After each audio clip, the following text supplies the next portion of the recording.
Good evening, everybody. Welcome back then to another LFM stream here for round number 3 of the Case King Pro Series here in Season 16. And we are back heading to Misano as a result of your votes from last week.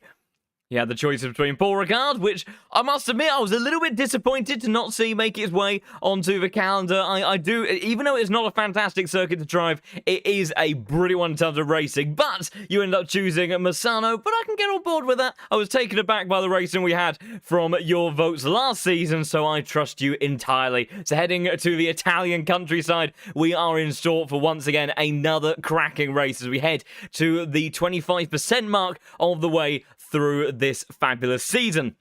Now, looking at the last couple of races, it has been a mighty interesting time and was a historical time last week out at Barcelona with Amadeo Castorino taking the Nissan GTR for the very first time to the top of the podium at the end of that incredible 60-minute race, separated by just half a second for the race win in the end over reigning champion George Boothby. It was the last two titans of the Case King Pro Series that went toe-to-toe and has managed to put himself in a fantastic place in the opening parts of the championship. And I'm sure these two will be clashing heads once again, perhaps tonight, and of course over the remainder of this season. Lots of incredible action up for grabs, amazing prizes up for grabs as well, and so much to get stuck into. Also, a big thank you, not only for the kind words already in the chat, but for all of the amazing support so far this season, because even before we've got started this evening, we have crossed over that milestone of 4,100 followers, so thank you ever so much. Hope you are enjoying all of the amazing action the Pro Series has brought so far, and buckle in, because for tonight we of course have 90 minutes of action every third round of the season. We add on that extra half an hour of racing, which starts to make things like strategy, dynamics in weather, all of those different elements, tyre wear, degradation, a little bit more influential, a little bit more impactful in how these races can play out. And I'm sure that with a circuit that is fast, tricky, technical, corner cuts as well. Also, you've fundamentally got to survive for longer on these tracks, and Misano is a really finicky one for that. If you want to be brutally fast around here at this top tier level of competition, you do need to be aggressive with those track limits, but very quickly they can snowball and bite you back, and none of those drivers will be wanting to run into those penalties for this evening. So let's see how the best of the best get on. Fun, a few moments of praxis are taking place as it stands, and we'll head over, have a little bit of a gander at how drivers are getting on, because we're going to talk about how important these final moments can be. How do the drivers look to optimize their preparation heading into the race, especially when we've got this extra 30 minutes worth of driving? It starts to shift the balance and the dynamic about the importance of where these final 30 minutes goes, because of course the being locked in, dialed in for the race, just becomes a bit more important. Qualifying and track position at the start of the race can very much be a pivotal matter for the race and how everything plays out. But overall race pace, you can win from afar. Still a bit of a merge there between the Bentley and the Mustang. Wow, that's that's a stellar bit of craft. Oh, that's disappointing. We temporarily had a stellar bit of craftsmanship of USA meets the UK and created something which is my goodness, can you imagine if you had a car that drove like the Bentley and had the horsepower of the Mustang? We can dream.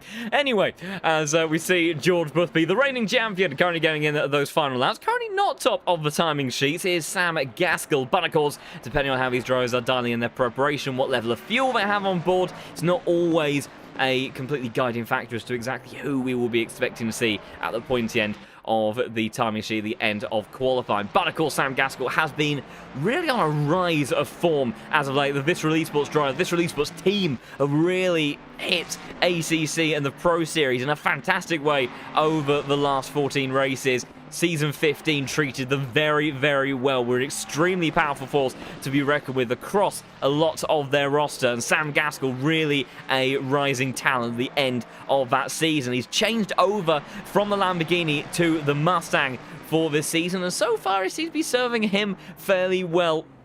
And I'm sure we'll be seeing him contesting for more victories, pole positions, podiums, you name it, as the season progresses. And this Mustang could be a pretty handy car to have underneath you for this evening. For one, straight line speed and torque. It is a monster in a straight line. And Misano, there are limited overtaking opportunities, and really, you know, the few opportunities that you do have primarily come through that sequence from around turn 12 to turn 14, that kind of that back straight, and then you have those series of right-hand kinks, 11 easy flat, 12 easy flat, but they all start to get a little bit tricky from then on. And having that straight line speed to be able to pull up alongside another car prior to those kinks is so crucial to get that track positioning and the line to try to do something into the braking zone.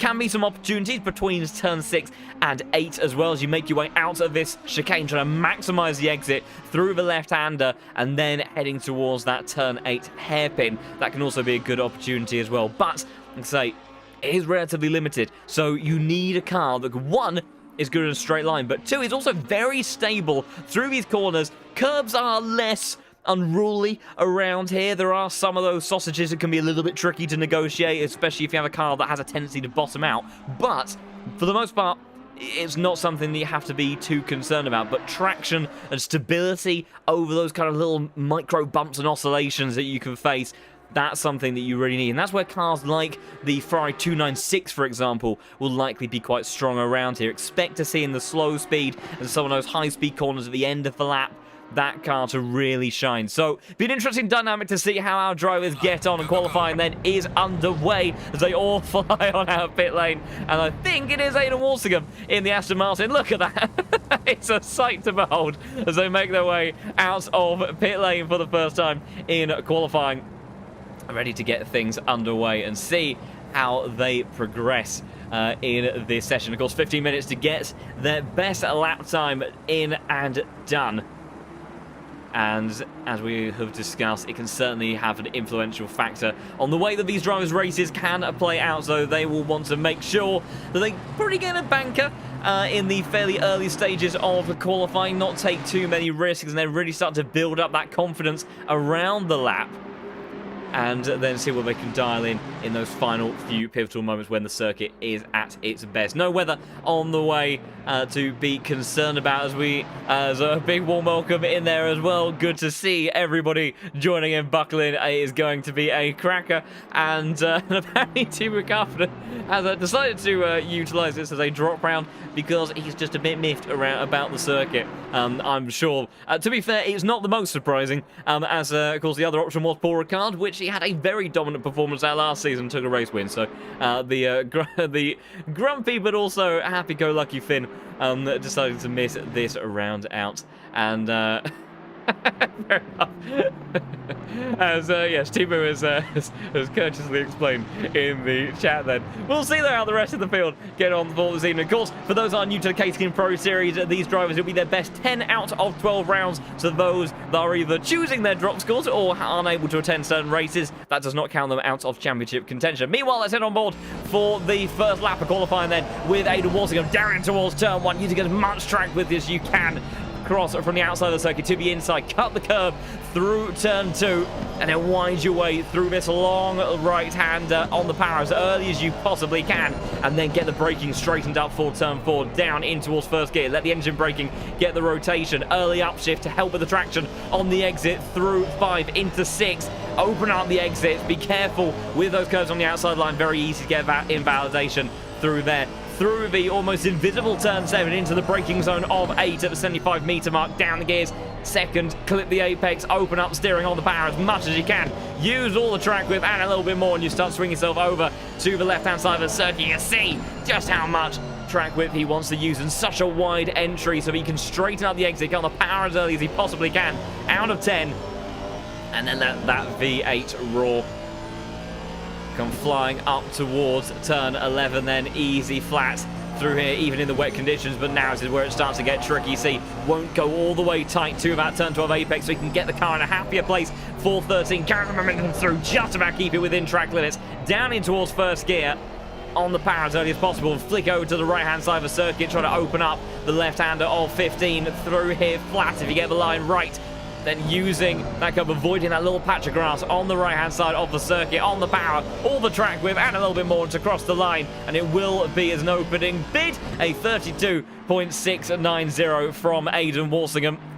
And George Boothby immediately displaces his teammate, but not to be outdone, the other Aston Martin, the Mustang of Sam Gaskell, goes initially to provisional pole, but it is Amadeo Castorino, the Nissan GTR, that rose to the top of the standings last week in that incredible qualifying session as well. Exactly the same lap time as George Boothby. They were on another level, that pairing, around the Spanish circuit.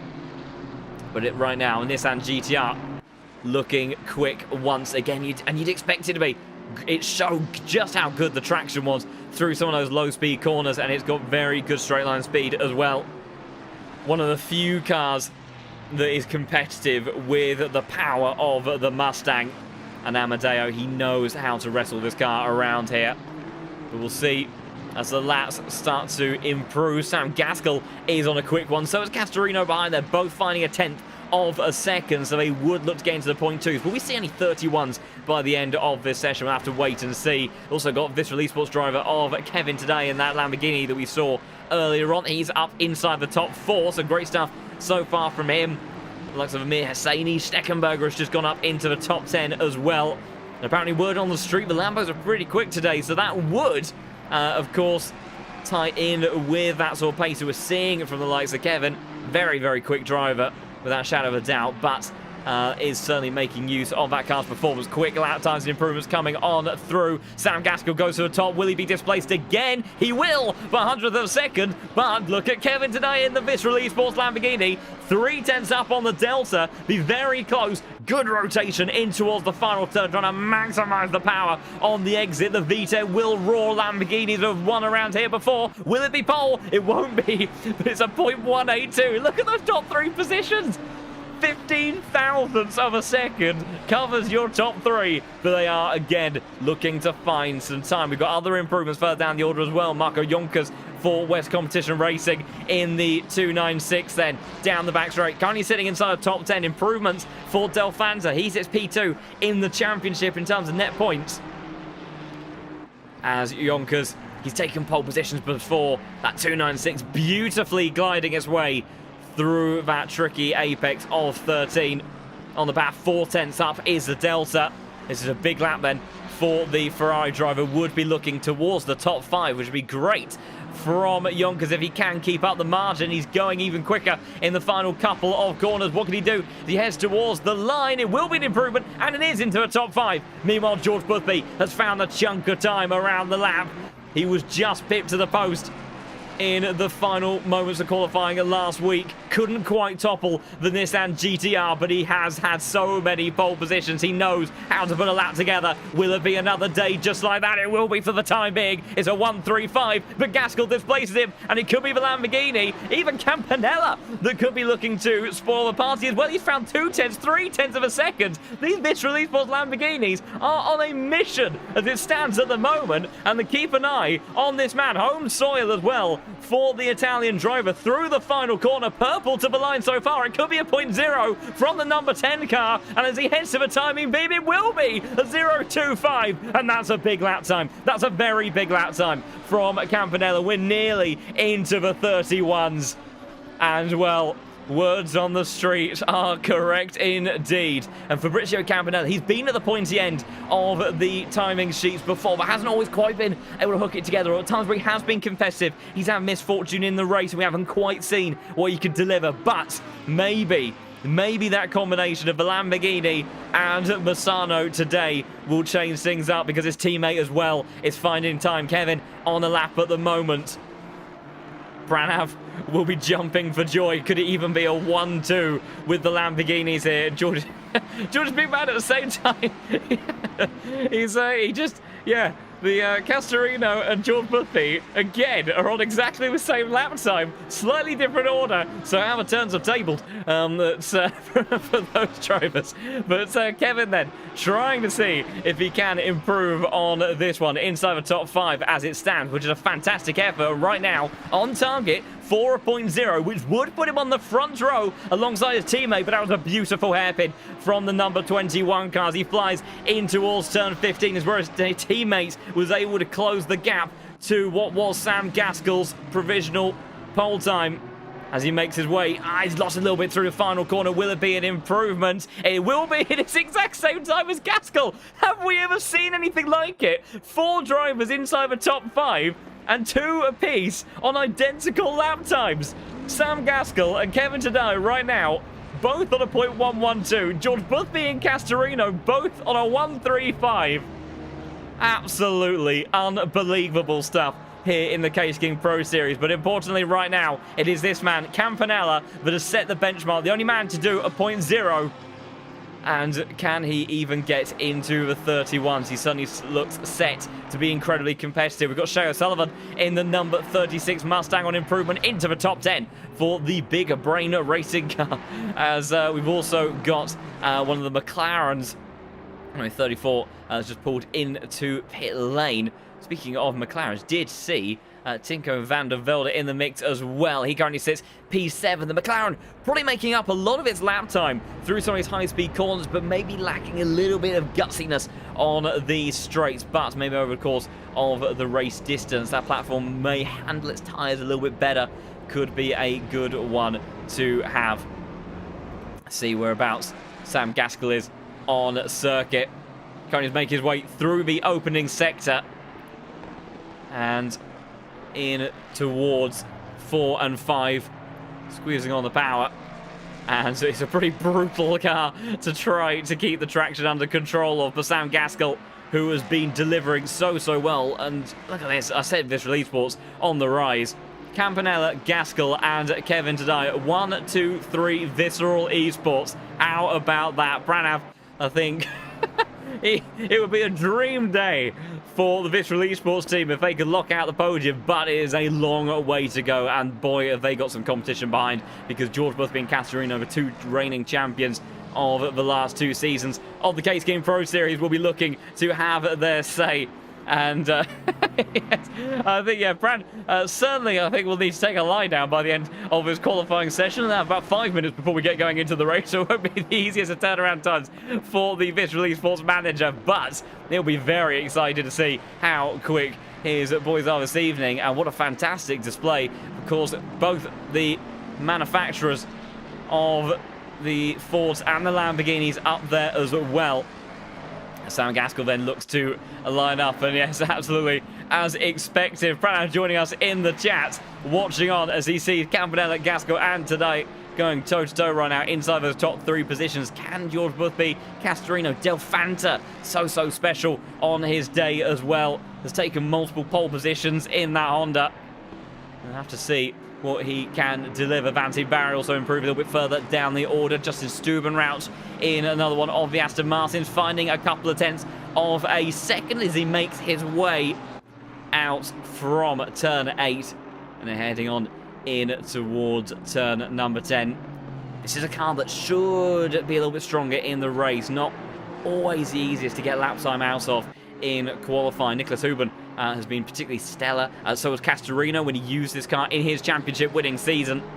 But it does sometimes lack a little bit of raw pace, but can handle its tyres surprisingly well for a front engine platform. We've also got Aidan Walsingham pits further behind on circuit. He is sitting inside of the top 20 at the moment, finding a bit of time. Of course, he is at 1 races. George Boothby in the opening part of the lap is going purple, so it's not done and dusted yet. As number 18 car heads towards the line. And as they go towards the line, it was an improvement, but unfortunately it was an invalidation, so nothing further for him. Meanwhile then, the reigning champion, George Boothby, very close on the Delta. He doesn't need a lot as it stands at the moment if he wants to put that Mustang on pole. As he roars his way out of turn 10 then, and gets that Mustang to do what it does best and absolutely fly on down the straight. It makes such a savage sound as he makes his way through 11 into 12. Castorino also finding time in that GTR. He now tries to get that big burbly Mustang stopped, and it's a beautiful hairpin He's very close on the Delta. I don't know, though, if it's quite enough right now to displace Campanella at top of the timing sheets. That lap time is seeming like a benchmark and a half to try to displace Boothby, going for broke on the exit, the final corner. Has he done enough on this one? He improved, but it was an invalid lap, and it was a 1:05. So it would have been good enough only for P3, just 7 thousandths ahead of Kevin's time. Meanwhile, Campanella, so far on this lap, is going purple once more. Gaskell not finding time as it stands. But Campanella looking to try to break into the 31s and go a little bit quicker. Sam Gaskell has backed out of this one, so he will have one more flying lap to try to go for it, try to go for pole position. But they do have some strong competition here as it stands. Castorino, I think, has invalidated this lap. He will have the opportunity for one more. George Boothby, again, is finding time and absolutely recognised in the chat. This Delta is on fire as it stands. An hairpin. Maybe lose a bit of time, but look at this. He is going to get a toe and a half from the Aston Martin of his teammate. And well, they've done it once, they've done it twice, they'll do it again. In it goes. Aidan Walsingham, I do believe, to give a toe to George Boothby, to give him what could be vital kilometres an hour down this back straight. But can he make it count? Can he deliver under that pressure? Because he may not get that momentum once again. He's maintained the Delta this time around. It's another improvement for Campanella. He doesn't make it into the 31s, but he does do a 0:15. George Boothby, he's lost time through the final couple of corners. It may be a smidgen of improvement, but I don't think it's going to be good enough for pole. He does move up. He does exactly the same time he did last time around, and that's it for George Boothby. So even with the toe, it will be no higher than P3 for the reigning champion. So right now, it is Campanella on pole position. Sam Gaskell P2. Can Kevin do anything to make it Visceral Esports 1, 2, and 3? He can't. That is his session over, so it won't quite be the dream for Visceral Esports, but they may have done enough to lock out the front row. Castorino, though, on home soil, the winner from last week, is still on a lap. Yes, Nightbot once again is kicking things off in typical fashion and making sure no one has any fun in this session. We've got Tinko van der Velde as well, the champion from a few seasons ago when he took the title. What a dominant display of performance he had. And he's trying to see if he can do something special in this McLaren. Absolutely, Castorino also on the move as it stands at the moment. Through into the hairpin. The Dutchman will go in the number 5 car through the penultimate turn. The McLaren should be strong through this sector. It's a good improvement, but he might sneak onto the third row of the grid. I'd be surprised if it's any more, but keep an eye on Castorino. He might be about to spoil Visceral Esports' dreams here. He's got 2 more corners to go, and he's purple on the Delta in towards turn 16 for the final time of qualifying. Can the man that took victory, took pole last week, do it once more? The Nissan GTR heads towards the line. Can he do it? He does. It's a 0:07, and by 8 thousandths of a second. Castorino has done it for the 2nd week in a row. Pranav will be in despair out of that result, but Castorino brings in an absolute belter of a lap time when he needed it most. And whilst George Boothby, even with the help of his Veloce teammates, couldn't quite extract those valuable thousandths to make his way towards the front of the grid, Castorino has done just that. But Pranav, though, is not dissuasive at all, because apparently those Lamborghinis and that Visceral Esports team looking rapid in the race. Well, we've got 90 minutes to find out, so I'm very excited to see how this plays. But Castorino, what a lap there. Dialed it in those final few corners. It's so tricky, so high pressure around this circuit to get the job done, but he delivered what he needed to do. And that is exactly the reason why he is a champion of this series, because when the pressure is on, often there are drivers that buckle under it, but he's always so calm. Whenever you speak to him after a race, much like last week when we caught up with him after the race, a titanic fight with George Boothby all the way through to the end. Did he sound at all bothered or flapped? No, it was just another day in the office. He knows how to close out races. He knows how to deliver when it matters, and he has delivered beautifully. Fantastic stuff. It is an Italian front row, though, on home soil, as whilst the Visceral Esports dream was split apart by the likes of Castorino and George Boothby in those closing moments. Still a fantastic display of performances from so many drivers. We'll take a walk through the grid in just a moment and see exactly how our field for the evening lines up. Castorino makes it 2 pole positions in a row with Fabrizio Campanella. Brilliant performance from him in that session. He'll be gutted to not quite stuck it on pole, but who knows, he could deliver wonders in the race. He'll be joined by his teammate Sam Gaskell just behind to make up the beginnings of that second row, where it is a Mustang locked out row at that. George Boothby, the reigning champion, he starts in P4.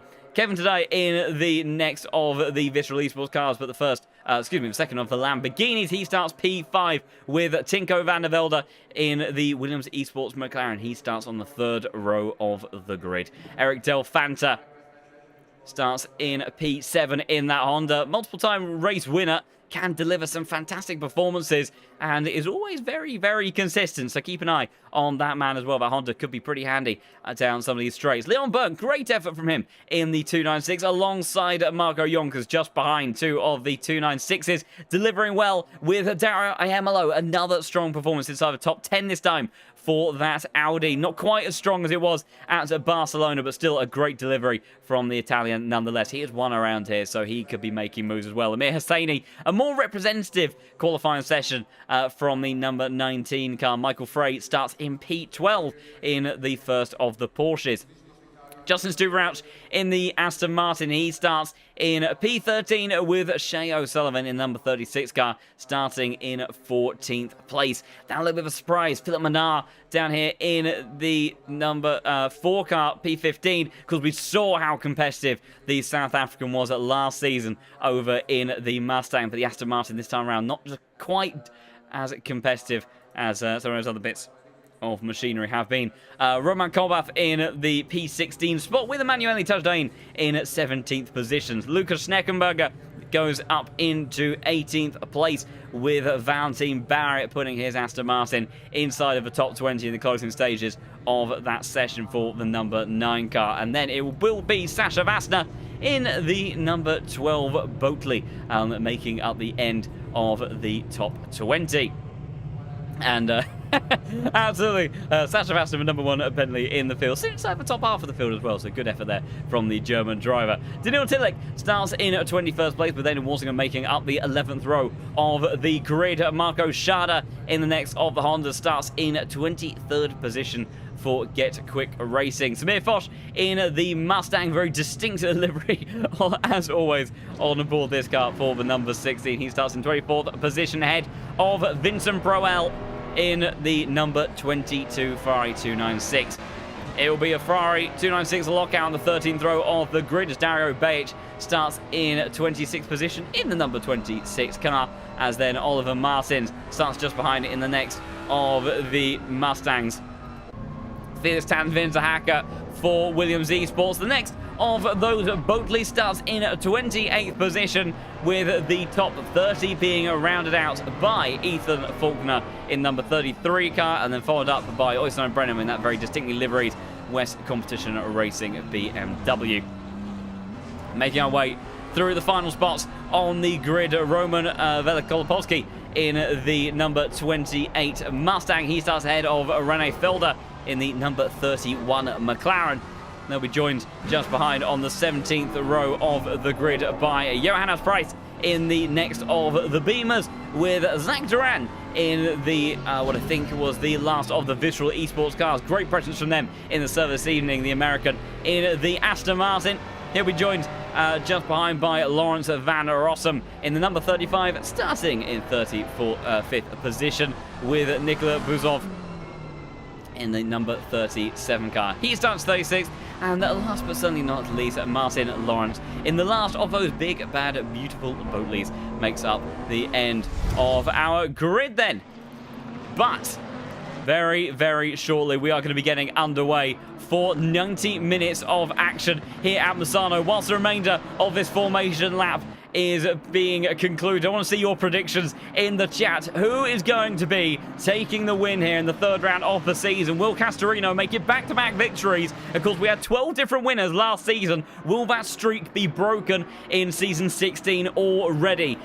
Will he deliver the goods in the GTR? Oh, Campanella rise to the top step of the podium for the very first time. This release sports, of course, very competitive. They've got multiple cars inside that top 5. They could play a good team game here as well to some of those other cars. And we've also got bets on the likes of Gaskell. Could be that Mustang so quick in a straight line. It could deliver some mighty performance. We'll have to wait and see. But as they look to round out the final corner, tensions rising. Beautiful sunny skies here in the Italian countryside at Misano race circuit, with Castorino taking another pole position. But will he take another victory? We're about to find out for round number 3 of the Case King Pro Series in Season 16. He will be leading at the end of corner number 2. It's a great start from both the cars on the opening front row, but Castorino has got the job done. In towards the first corner they go. Do they get through cleanly? Side by side between George Boothby and Sam Gaskell, but the reigning champion makes a crucial move up into P3 as Gaskell is then pushed along by his teammate just behind, going out a little bit wide in the background. That was Leon Burns out towards the outside. Somebody has gone around. Several cars have gone around. In fact, Duran, I saw bringing out the yellow flag, involved in that one as well. So they head onto the back straight for the very first time, and things are going to get busy towards turn number 8. They will look to go chopping, changing, searching for positions. That's Tinko van der Velde having to defend down the inside. It's almost 3 wide with the Ferraris in the background. Who's going to come out top of that? Amir Hosseini has lost out there. It's side by side on the exit between Leon Burns and Marco Yonkers. Leon Burns down the inside, trying to make up for being shuffled out of the way on the opening series of corners. Hosseini's coming back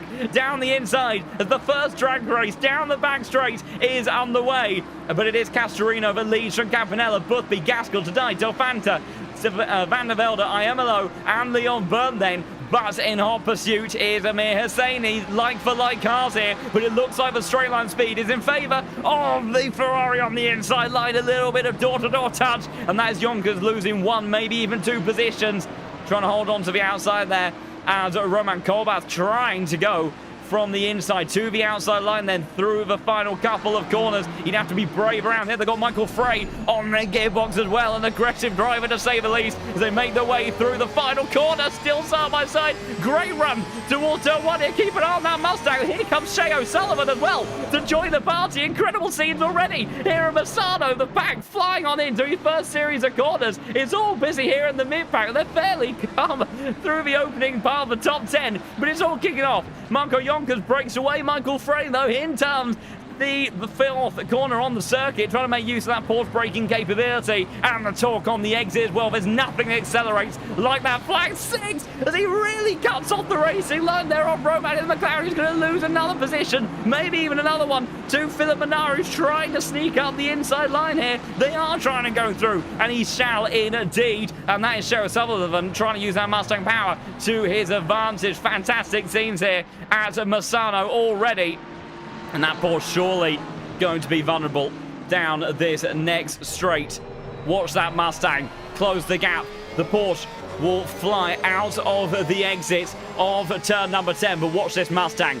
Already starting to close the gap now, and they haven't even got to turn 11. Has Shea O'Sullivan got enough underneath the bonnet of that Mustang, roaring his way up to the back of the 992, but he can't get close enough to make something stick. What about just behind, though? That is Kolbath trying to hold off the charge from the LFM car, number 23 of Sneckenberger, who loses out on the outside line of the hairpin. Tashdai trying to go all the way around the outside. The 296 has got enough grip to make it happen. Yellow flag out the back of the circuit. Somebody at the hairpin has gone around. I think it might be Dario Bajic. They're still side by side here. Fantastic scenes. There's a big incident further down the order. We've got Ethan Faulkner as well that's gone around near the tail end of the field. So everything kicking off wherever you look here. And that is cars into pit lane as well through the opening sequence. They're still side by side here. Here comes Sasha Vasta trying to head up the inside line. Can't make it stick there. Has to back out that one. But the Bentley, could he get a good exit down this next back straight? Keeping an eye on the fights inside the top 10 for those that are wondering. But all the action is here in the mid-pack. And they head on down, but unable to do anything so far. And in actual fact, under pressure now from Justin Stubenrauch in the Aston Martin, using the brilliant brakes on board that car. May get the job done. A little bit of a shoulder bar, flashing the lights there from Vassner, and a hard cut across the nose of the Bentley there in towards the hairpin. They will look to go. Vassner's got to be careful here of the Honda behind of Marco Schada. But as they head out then onto the back straight, it will be the Bentley that then starts to build up that momentum. Look for an opportunity. It will be a defensive line taken from Stubenrauch. Vassner trying to hang around the outside. It has to be respected. You can see how he fights the steering wheel, trying to dive down the inside here. Almost contact. There was a little bit of contact and no loss between them here. And they go on through into 15. The Bentley's back on through. Well, we'll have to see what the stewards have to say about all of that. As Schada almost sort of had a move up the inside as well. Brilliant fights down here, but there's also brilliant action starting to brew at the point here, because we said, well, Pranav backing his boys, of course, in the chat. Campanella having better race pace than that GTR ahead. And last lap, it was fastest lap of the race for the Italian. 667 versus a 680. Barely anything to separate the top two. And hasn't that been the case for so many races in a row? We'll have to keep an eye on that drag race. Down the back straight, that Schada losing out. Tanzvin's Hacker goes on through, and it could be another position loss. It could even be a couple of positions lost here. Keep an eye on that Mustang. That's Oliver Martins trying to go towards the outside line. Schada goes all the way defensive to the inside line. Oh, big contact in towards the left-hander. And there's a heavy impact for Schada. Martin sent into the gravel trap as well. And 3 wide results in disaster once more. Well, it doesn't come as a great deal of surprise. 3 into 1 very rarely happens. You can make it work here in Misano, but it relies on a lot of respect between those cars, and that respect was not given. So I have to see what the stewards say when they review that one. But meanwhile, look at this crazy action. And also, first of all, thank you everybody for voting for Misano. I get it now. As we go, we're only 6 minutes into this race. We've got an hour and 24 minutes of this to go, and it's going to be like this all the way to the end, I can tell you that much. As we see Zach Duran fighting alongside several cars here. Samir Foch as well applying the pressure, as that's Visceral Esports car. Oh, Daniil Tillich has brought up a yellow flag. What's happened there? And he's tumbling down the order of time machine. Actually, had a bit of a moment. I have a feeling he may have disconnected from the server entirely. But it is right now Kevin today in that Visceral Esports Lamborghini. That's Tillich with a drive-through penalty. That'd be why. So unfortunate stuff there, and I think he may have left the session as a result. But the Visceral Esports Lamborghini taking fast lap of the race off his teammate by 0.005 of a second, so not exactly by the heftiest of margins, but nonetheless showing that this top 5 is very, very close together. There's a little bit of a break in the pack. 1.8 seconds is the gap between Kevin and Eric Delfanta behind in the scrap P6, with Delfanta applying a lot of pressure as well as they continue along. A lot of scrapping away. Tanzvin's Hacker not able to do anything about the Aston Martin ahead this time around. There you go. There's your top 5. As Castorino will go on board the rear diffuser of that car. And just like at Barcelona, you see gapping the Lamborghini down this back straight. And that's what's crucial. That is always what's crucial. He chose this car for a reason. And those reasons were the fact it was good off the line. It had good traction. He liked the way it handled. And it had good straight line speed. And all of those make it a very, very potent race car. Delfanta and Tinko van der Velde side by side into the hairpin. Here's the champion from a few seasons ago that has managed to make his way past the Honda driver. What's the Nissan's tyre wear like? I would imagine it's not so much going to be a great deal of difference between them and the Lamborghinis, but it'd be more about where the tyre wear ends up playing out, although there are some votes there. Apparently, there's just more or less no tyre wear altogether, so who am I to judge? But I would have to think the Nissan is probably going to take a bit more out of its fronts. The Lamborghini will take it out of its rears. Now, the question is, around this circuit, balance-wise, how much of a tricky state of affairs does that put you in? Because you need the front tyres in a good position for some of these slow-speed corners, also for that high-speed stuff at the end. That being the case, you want to protect those, but equally, you need really good traction around here, and you also need stability. So those rear tyres are also very pivotal. So I imagine there's not going to be a great deal to choose between them, but certainly could be an interesting one to balancing on how they play it, how they drive the car, how they set up the car. A lot of different factors in here. Kevin, great run this time out of turn 10. on the gearbox of his teammate Sam Gaskell. But that Mustang just pulls away a little bit down the back straight. And in towards the hairpin they will go once again, and the two Visual Esports cars stay as they were. But you can see how much more dart-like it is for the number 21 car through those slow speed corners. Fantastic camera angle here on the driver's side door of the Raging Bull.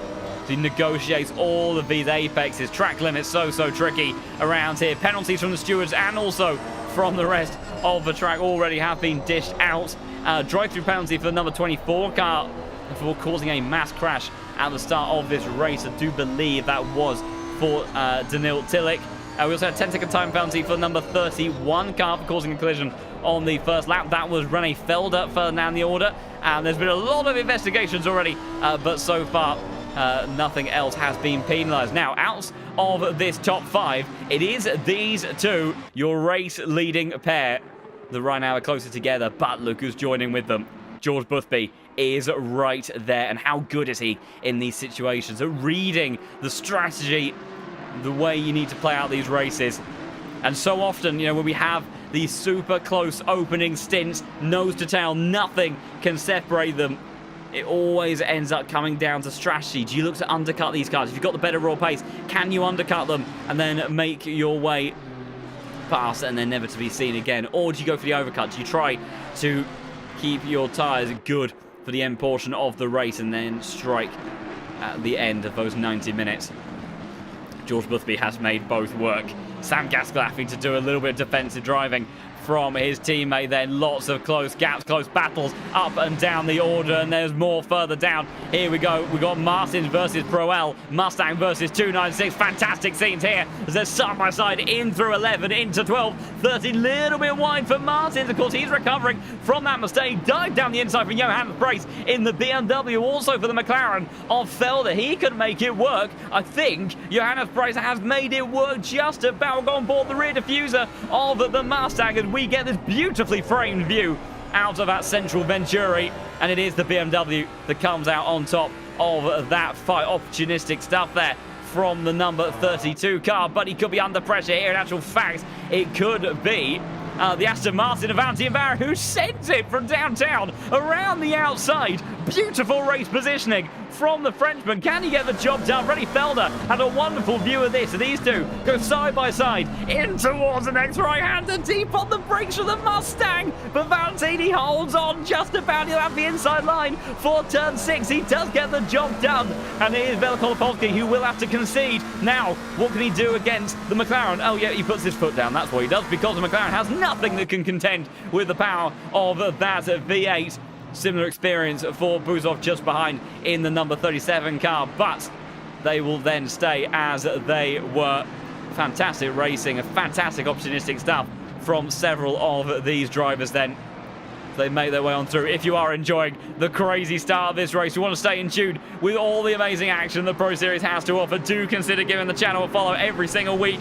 This is what these guys deliver. And this is what you can get stuck into for the weeks to come, because it's only round 3. There's a lot more brewing on the way, I can tell you that much. Meanwhile, Philip Menard watches on with a great deal of interest, trying to go down the inside line on the exit of turn 16. Michael Frey will look to get for toe to Van Aston Martin. The other flag at the hairpin further down the order. I think it was Zach Duran that's gone around for the second time. 37 car in trouble as well. That's Busov. So instance further down the order. Philip Menard trying to get the job done. He might have done it. Through in towards turn 3. They'll look to go. The Mustang of Shea O'Sullivan still down the inside here. The McLaren of Colbath trying to see what he can do as well. Can he sneak up the inside? He can't. Philip Menard still has a nose on the inside of turn 6. They just about stay within track bounds as they all fly on down towards the hairpin. Philip Menard now sandwiched as everyone comes flying on down. Oh my goodness, they're almost about 4 abreast in towards the hairpin. They go big dive down the inside from Roman, shoved all the way to the outside. Was O'Sullivan, meanwhile, makes his way back onto the circuit into the next part of the right hand as they will go in towards turn 10. It is Schneckenberg that's managed to capitalise and sneak on through. So Sullivan holds on for the Mustang, holds on with the Mustang for the time being. Need to have a quick check of George Boothby up ahead within 0.3 of a second for a moment on the Lamborghini driver, but not close enough to make something happen. But these guys are having an absolute blinder of a fight inside of the top 20.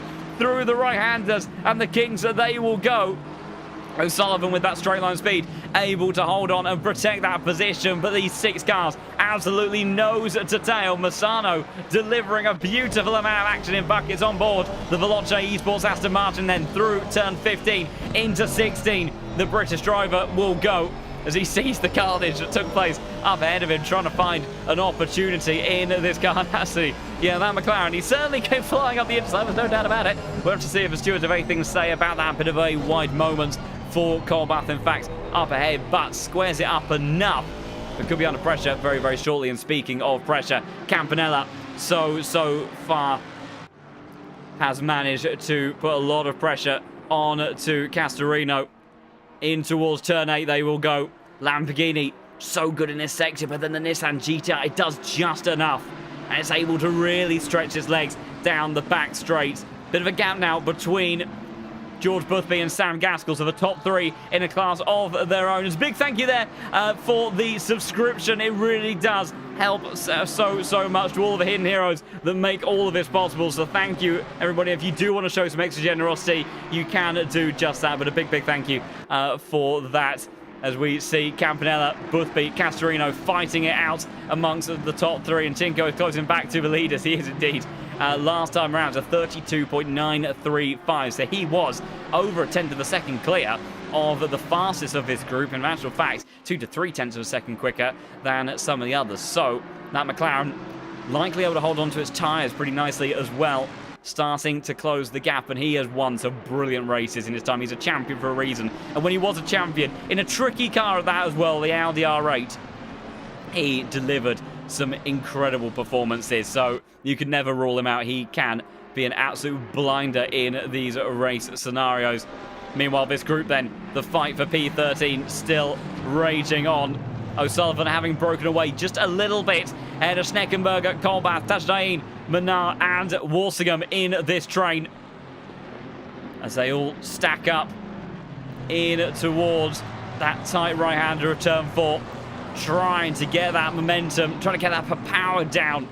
Some of these cars putting it down a little bit easier than the others, as that McLaren of Colbath looking threatening, also looking to be threatened though.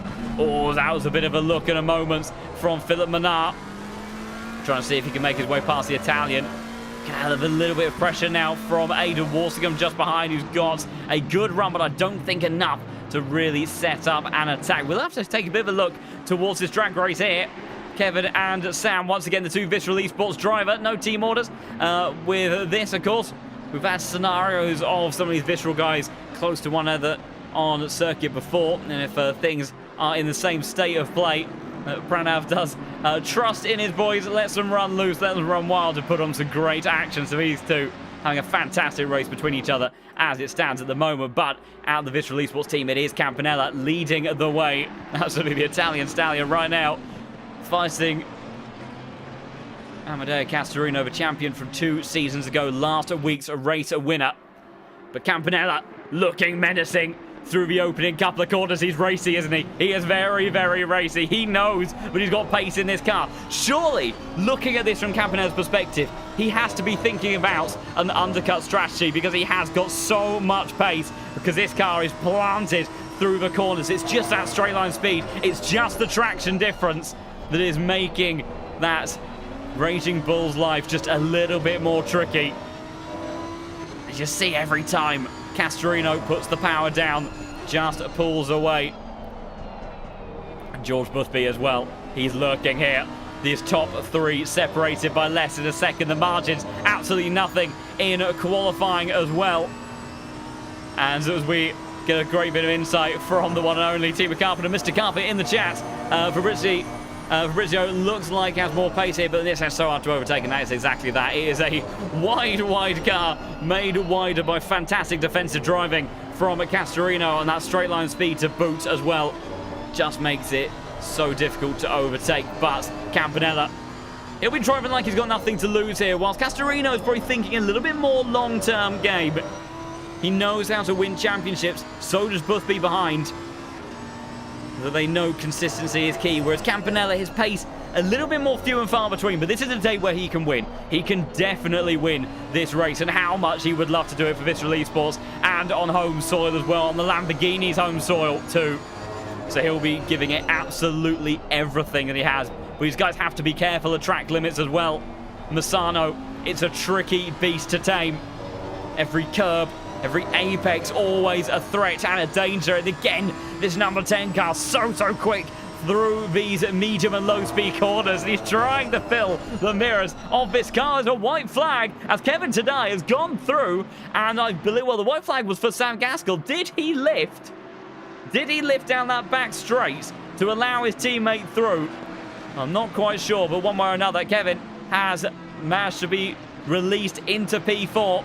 Has got pace. These Lamborghinis seem strong at this phase of the race. They've got a chunk to go in this stint. So is this a sign for things to come? Are these cars going to just get stronger and stronger as time goes on? Boothby sitting, watching, and waiting, biding his time.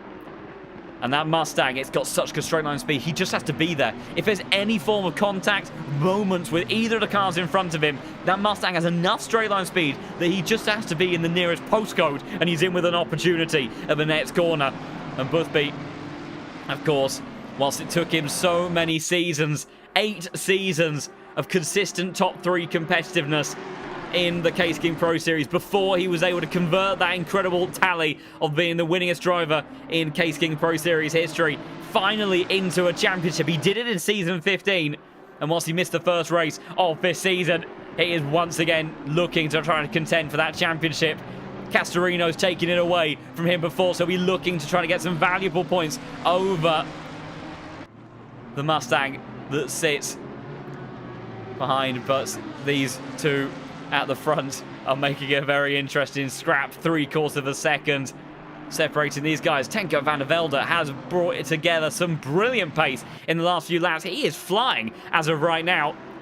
Number 5 car, 33.1. Last round, there's a yellow flag for a couple of cars. That's Van Rossum and Johannes Price down towards turn 1 there. So imagine there's been some contact there between those guys, as there's also a fight continuing down here as well. That is Korbath and Philip Menard. Tajdain has gone through, and another missile-like dive from the number 34 car. He likes that move, doesn't he? Towards turn 10, tries to put off the exit of the Italian up ahead. He's certainly done just that, but he might have caused another bit of a problem, and that is Philip Menard on the way in the Aston Martin. Hasn't got the greatest straight line speed, but he's got enough to put a cat amongst the pigeons. It's going to be very close into this next sequence of McLaren trying on the inside. Walsingham capitalising on that missed line from the South African, and the Aston Martins now side by side on the exit, and Walsingham goes on through. Brilliant placement there from the British driver.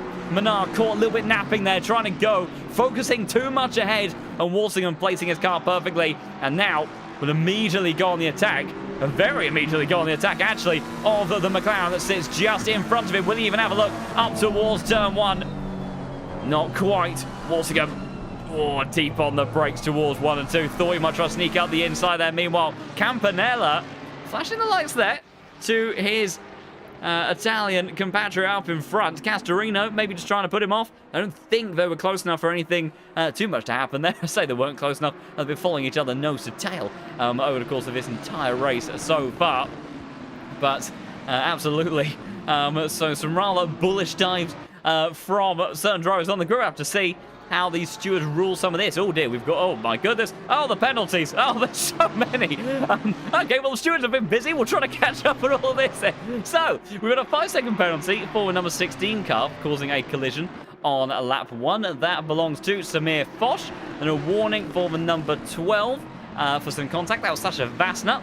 Then a 5-second time penalty for the number 18, that was Oystein Brennan. With then a 15-second time penalty to the number 20. That was Martin Lawrence, so the boat leaders have had some action off.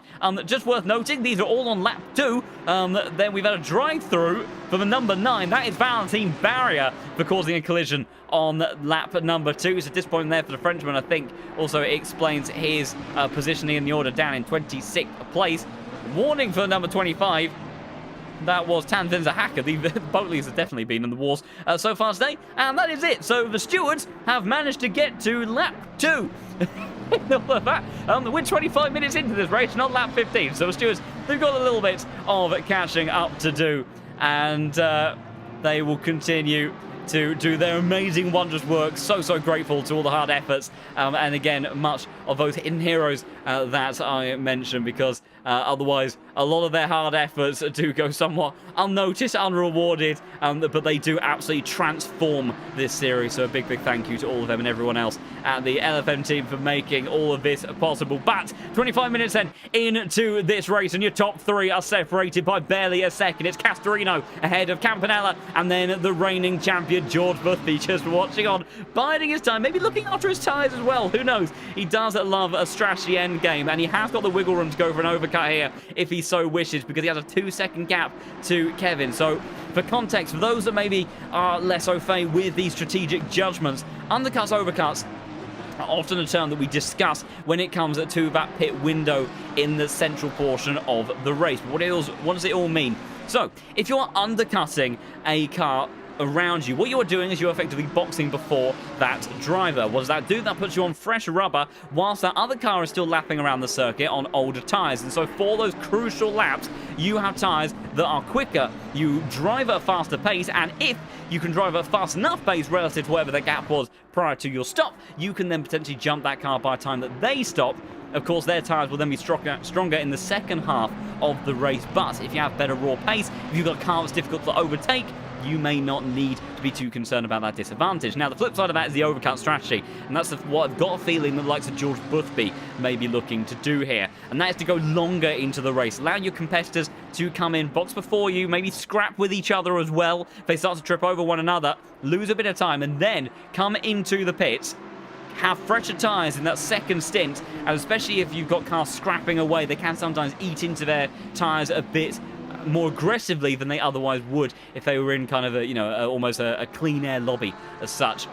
And then what it does is it gives you then a major performance delta. And if you've been struggling to make an overtake because of top speed difference, something like that, it can be a crucial offset that gives you just enough in order to be able to work with and get past from there. So there are different ways of playing it. There are different arguments for each. And also what strategies that sometimes tend to favour different cars, different drivers. So it's a really interesting dynamic. But it's so important when you look into the track position, because Castorino, his fear right now is he loses track position. His fear is that he gets undercut by Campanella and possibly George Boothby behind if he were to go very aggressively. So you'd think he would go on the earlier side, but he won't want to go too early because he's obviously got enough of a hassle right now with Campanella on his gearbox. So he'll probably aim around the midpoint of the race, maybe just a 1 lap difference between himself and the Lamborghini. I imagine is maybe the route that he would look to go down. Campanella, I would have to think he'd be going for that undercut route, try to get in front of the Nissan, because so far he hasn't been able to, apply enough pressure to open up an opportunity. He's right there, but he just can't get enough alongside that Nissan at any point, and it feels unlikely that he would without mistake from Castorino, and especially that's an unflappable driver of that as well. And George Boothby, like I say, right now he doesn't seem to have much to work with in order to get really stuck into his top two. So he might as well go long, and he doesn't have to worry about an undercut behind because Kevin is a good couple of seconds down the road, so he's got options to play with. Meanwhile, Tinko van der Velde, who has been lapping very quickly over the course of this race, has managed to use that McLaren cornering capabilities to his advantage. He's made his way past Sam Gaskell, but it might not be for long. In actual fact, I think he's going to be treated very kindly here by Sam Gaskell. He got a bump draft down that back straight in the Mustang, I think, recognising the difference in pace between himself and the number 5 McLaren. He goes up into P5, and now, well, could Tinko van der Velde do something really special here? You have to wonder. There could be some fireworks in this race as well. You've got 2 championship contenders inside the top 3. You have a driver that's looking to go for their maiden victory in the Case King Pro Series. To me, that sounds like the recipe for a great race, and for Tinko van der Velde, importantly, an interesting one to bring this McLaren into the thick of the action. He's only a handful of seconds down the road. It doesn't take a lot of side-by-side action for those gaps to close, so keep an eye on this man because he is on the move. Even on that last lap of the race. I don't think Gasquet made it particularly difficult for him. He was faster than every car in front of him. So that McLaren is holding onto his tyres very nicely. And we've got another 15 minutes or so before we even get into, or before we get to the central point of the race. Pit window will open a little bit before that. So we are approaching that opportunity for the undercut. Campanella has not been able to do anything about the Nissan GTR so far in front of him. And whilst there's been various bets being placed on who is looking to take race victory, I think it's fair to say that it's still very much up in the air. Any one of those top 3 and maybe even the top 5, I feel like could be in for that #1 spot at the end of this 90-minute race. If you are enjoying the incredible action here at Misano for the 3rd round of the Case King Pro Series, do consider giving the channel a follow. And if you have missed any of the action so far this evening, you will be able to catch up over on the YouTube channel as well, so you can go and subscribe there and see how all of this took place. But for the meantime, buckle in, enjoy whatever snacks you may have to keep you company through this nail-biting race.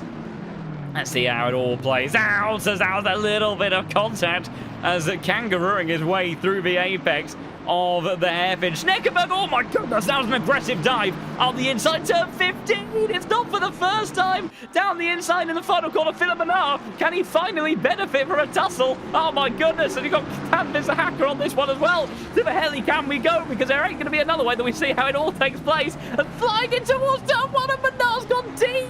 And he sends a McLaren around. And that's Colbath, who I think is either trying to get the car going again, or that may be his race over and done with. He has got going again, but Menard just going a bit too deep under the brakes, maybe being a bit too desperate to try to find an opportunity after losing out so many times so far in this race.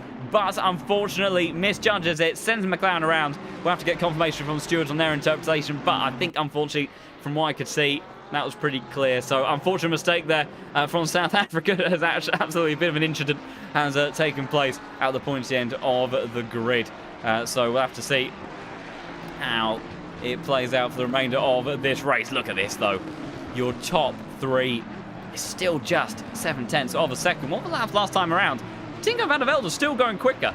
He's gay, and so is Kevin. Kevin is closing in on these drivers as well. This really is not done. This is not done by any stretch of the imagination. And I saw a mention of it in the chat as well earlier on. It's a pivotal point. The warning situation for these drivers. Your driving style changes very, very quickly depending on how many corner cuts you have, especially around a circuit like this. You can go from attacking, and suddenly lose half a second. Because losing half a second per lap for the remainder of the race is still better than having a drive-through before the time comes to the end. Pit drama will be supreme. Absolutely, I imagine that there was going to be a lot of shenanigans. There's been 3 drive-through penalties already, so it just goes to show, the very best on the platform, how easily done it is around this circuit, and it is absolutely one of the most critical points as Tajdain trying to use that cornering capability of the 296 has managed to get alongside here. This is aggressive, it's opportunistic, but it could be beautiful around the outside over the curves. Oh, that's not going to work. He tried to make it work, but in the end that Mustang has the line, gets sent towards the outside, and then they will continue on from there. And in actual fact, that opened up the opportunity for Aidan Walsingham. It's a deep line there from the Ferrari driver, and that might be all the invitation that the Brit needs as they head on towards turn number 8. He'll try to go around the outside into turn 10. Aston Martin versus the Ferrari, squeezed on the exit. But it's a drag race down the back stretch. How much speed has Emanuele got in this Ferrari 296? I'm not sure it's going to be enough, because look at this. Absolutely flying up towards the rear. A pressure being applied. Walsier, but he can't fight. He tried.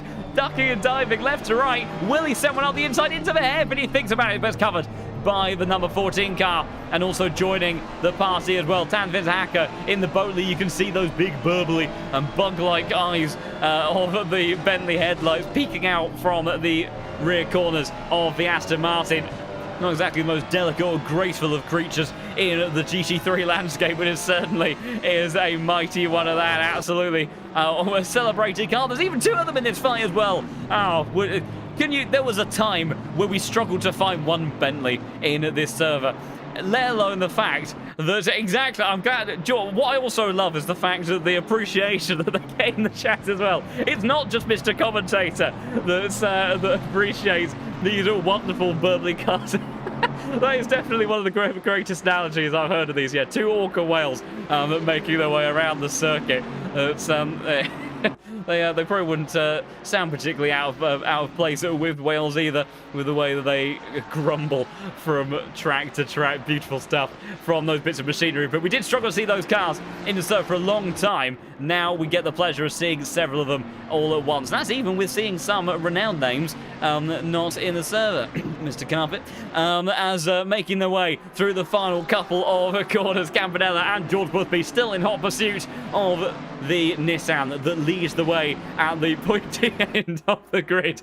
And Boothby applying the pressure in this Mustang, seeing what he can do. Straight line speed, we know, is a strength of that car. Seeing if he can find any opportunity. Has he been saving his tyres? That pit window will open in due course. And making that, and well, but yeah, but so I think what we've discovered the plan actually was for Carpenter to turn up at Donington Park with an absolute weapon of a car and try to see if it could be another Bentley victory. And yeah, that should be a good one, especially through that chicane in the final sector. Oh well, that's disappointing. Maybe it won't be competitive, but I trust that there will be a Boatley at the pointy end of the field. It has to. It's home turf. It would be wrong otherwise. We'll wait and see. Anyway, pit window has now opened, as announced by the engineer inside of the game. Meanwhile, Schneckenberger under pressure from Tajdaid, Walsingham, Tansvega, Hasker, and Vasta still involved in this fight as well. Schneckenberger unable to get away from this group behind. We've also got Amalo, who's been moving along well in these last few laps. He might even be thinking about a move onto the back of Eric Del Fanta, the Audi driver. The 2 Italians, they're both race winners. And Amalo's even done it at this circuit a few seasons ago when he first arrived on the scene in the Case King Pro Series. He made a big statement around this track. So he knows how to deliver the goods and close out victory. Big slide on the exit of the final corner. Will we see anyone coming into the pits so far? No takers. It is on the earlier side. No one wanting to have bad tyres for that second stint so far. Oh, there we go. There's a taker. And that's an interesting one. So Tajdain then, and you can understand it. It makes sense. This Ferrari, 1, has got very good pace, clearly. 2, it's got terrible straight line speed, so it can't make its way past anybody on normal racing fashion. 3, should handle its tyres very, very nicely, so can survive that second stint, perhaps. So, understandable choice from him. We've also got a couple of other takers. Justin Stubenrauch into the pits in the Aston Martin, and also Lawrence Van Rossum sitting in the pits, although he is underway again, so he will continue on. Looking back towards our top 3, Castorino, Campanella, and Boothby, 0.7 of a second separating one another, as the charge from behind of Kevin Tadai and Tinko van der Velde has somewhat slowed. But your top 5, last time around, the difference in lap time was less than 0.07 of a second between all 5 of them. Absolutely mind-blowing stuff. This is the reason why we love the Case King Pro Series. The margins between these drivers is like nothing else. As also, for those that enjoy their numbers, nice little palindrome milestone there. 4,114 followers on the channel. Thank you so much for all the incredible support in this stream and over the season so far. And if you haven't already, do consider giving the channel a follow, because look at the action that you can be treated to week on week. And if I were Tinko, well, for one phrasing or another, a big undercut, effectively, if we go on the cars. And absolutely, and I would agree with that, because for one, he's got a car which is not going to be easy to work with in wheel-to-wheel action. He is going to struggle in terms of raw pace. Aidan Walsingham has come into the pits as we continue on, and yeah, absolutely, yes, you wonderful people nudged away over that milestone at the very beginning of this stream. And yeah, if he goes for the undercut, you know, he's got a car that should also protect its tyres fairly well, I would have to imagine. It's got good downforce, not very torquey, so the traction shouldn't suffer. And, you know, he can undercut his way. But the flip side is that if these guys start to scrap, he'll want to arrive on the scene kind of as late as possible and with super fresh tyres, which could give him that advantage. So, it's a really tricky one. You can make an argument for both, but I can definitely see the value in terms of at least getting himself into this fight.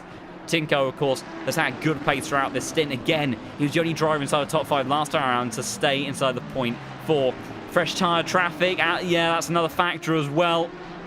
It's, yeah, really big mixture.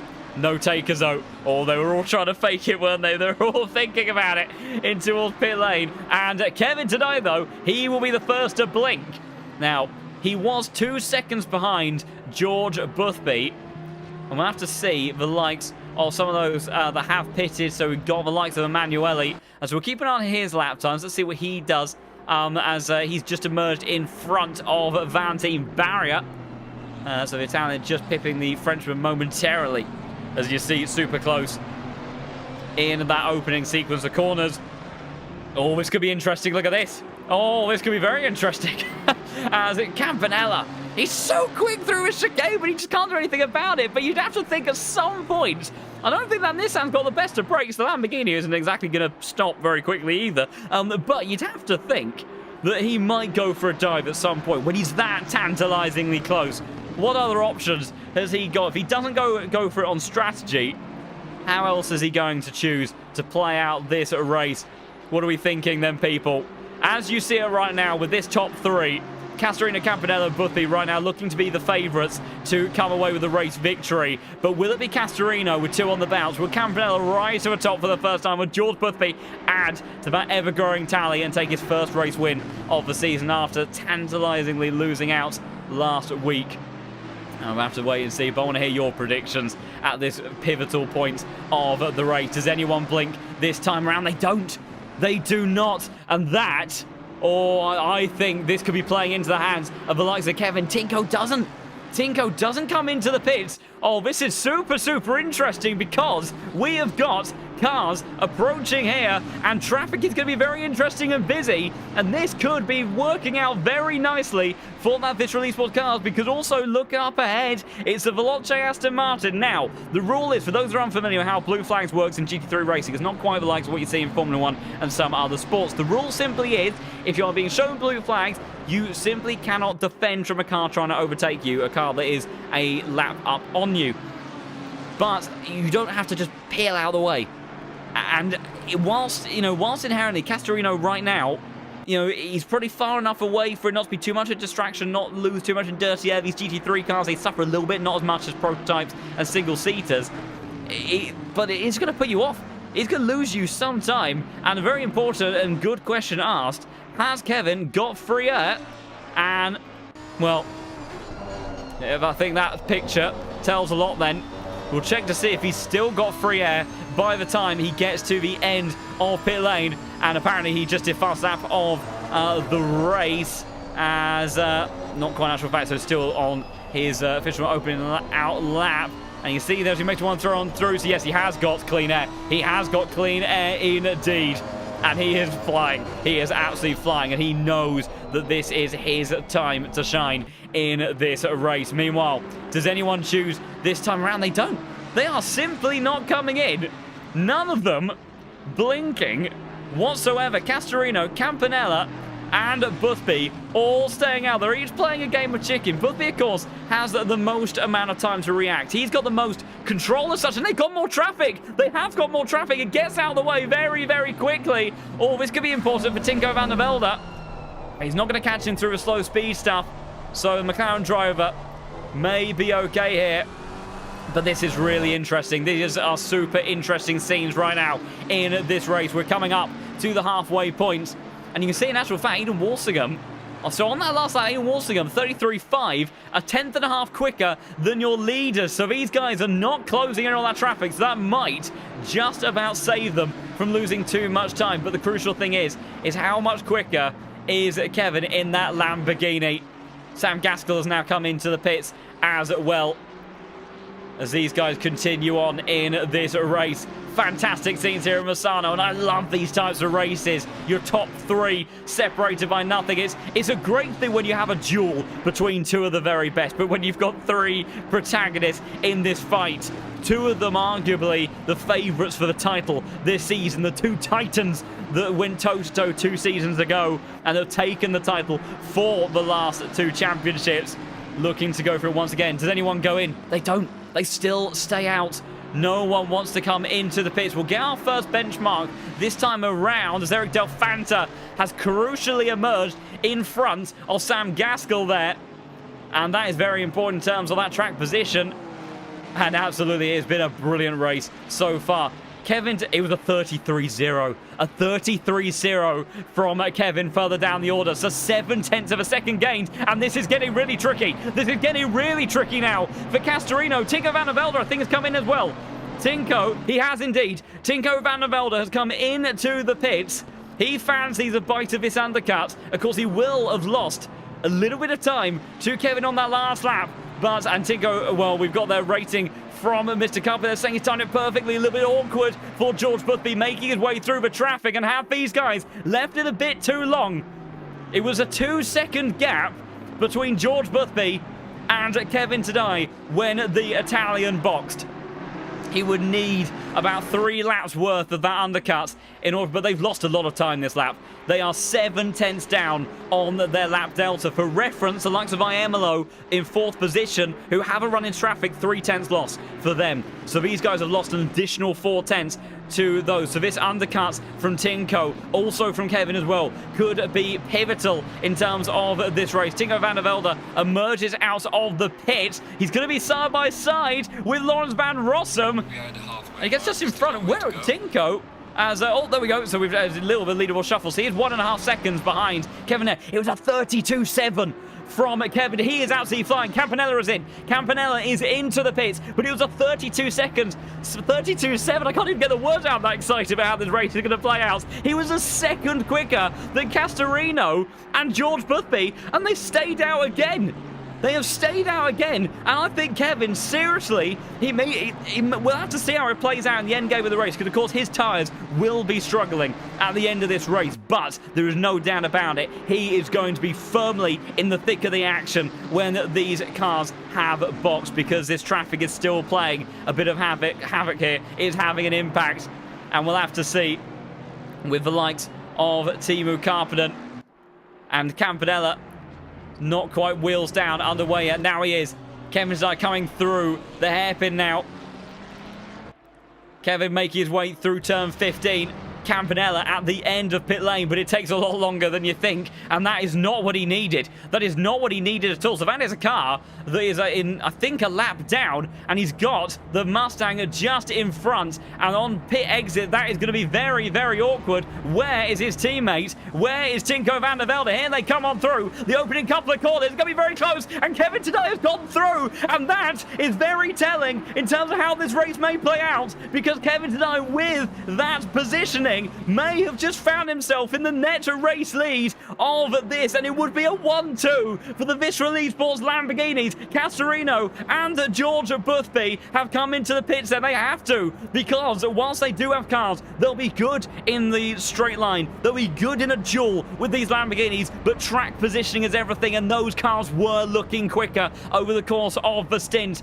Of course, Tinko van der Velde as well, very much locked into this fight. This is his first flying lap. How much has the Dutchman got in terms of pace in the McLaren? He's got a little bit of traffic up ahead with that Mustang, but has the two Titans from last week that dueled it out at Barcelona, have they left it a little bit too long? They will be strong as the race progresses, but I seriously think there's a brilliant chance that Kevin Tadai might have timed it perfectly. We'll go on board from his perspective. He's got Fabrizio just behind him, of course. There's an offset between those two cars, but right now they won't be fighting. They both know what's at stake. They each want to win this race. It's his home soil for both the car and the drivers in these Lamborghinis. Castorino and George Boothby emerging out of pit lane. That is where they sit, and it's a long, long old wait to that pit lane line as they make their way on through.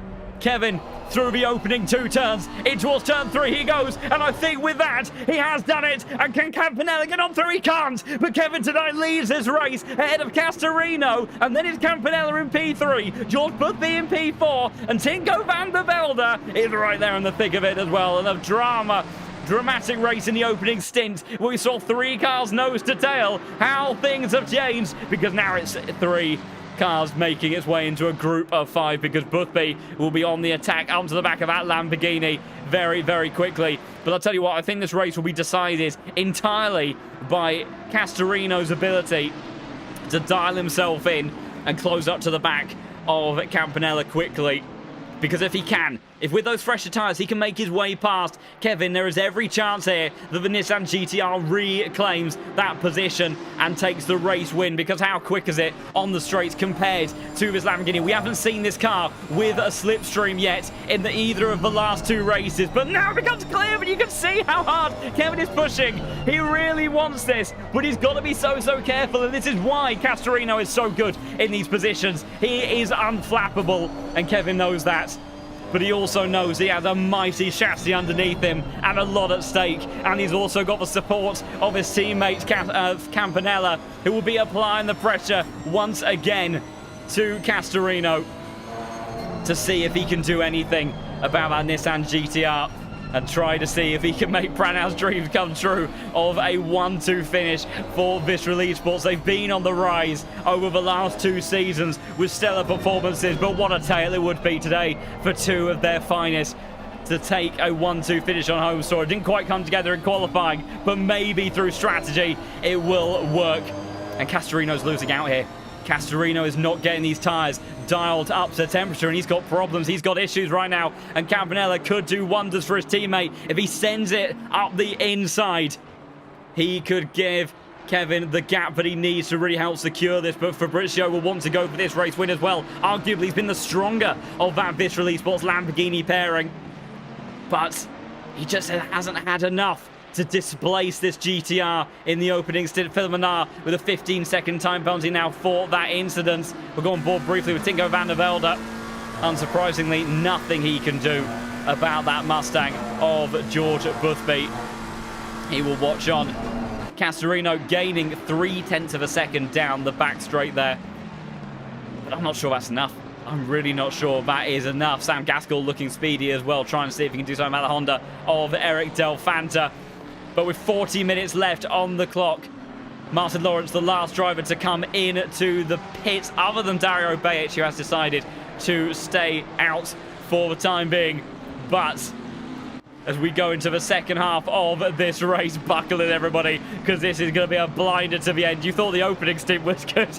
I've got a feeling that we are in for what could be a historical race in Pro Series, because 5 of its finest, 3 champions in this group, 2 drivers who have never seen the top step of the podium, and they're both on home soil, spurred on by a local car as well, trying to deliver the goods today.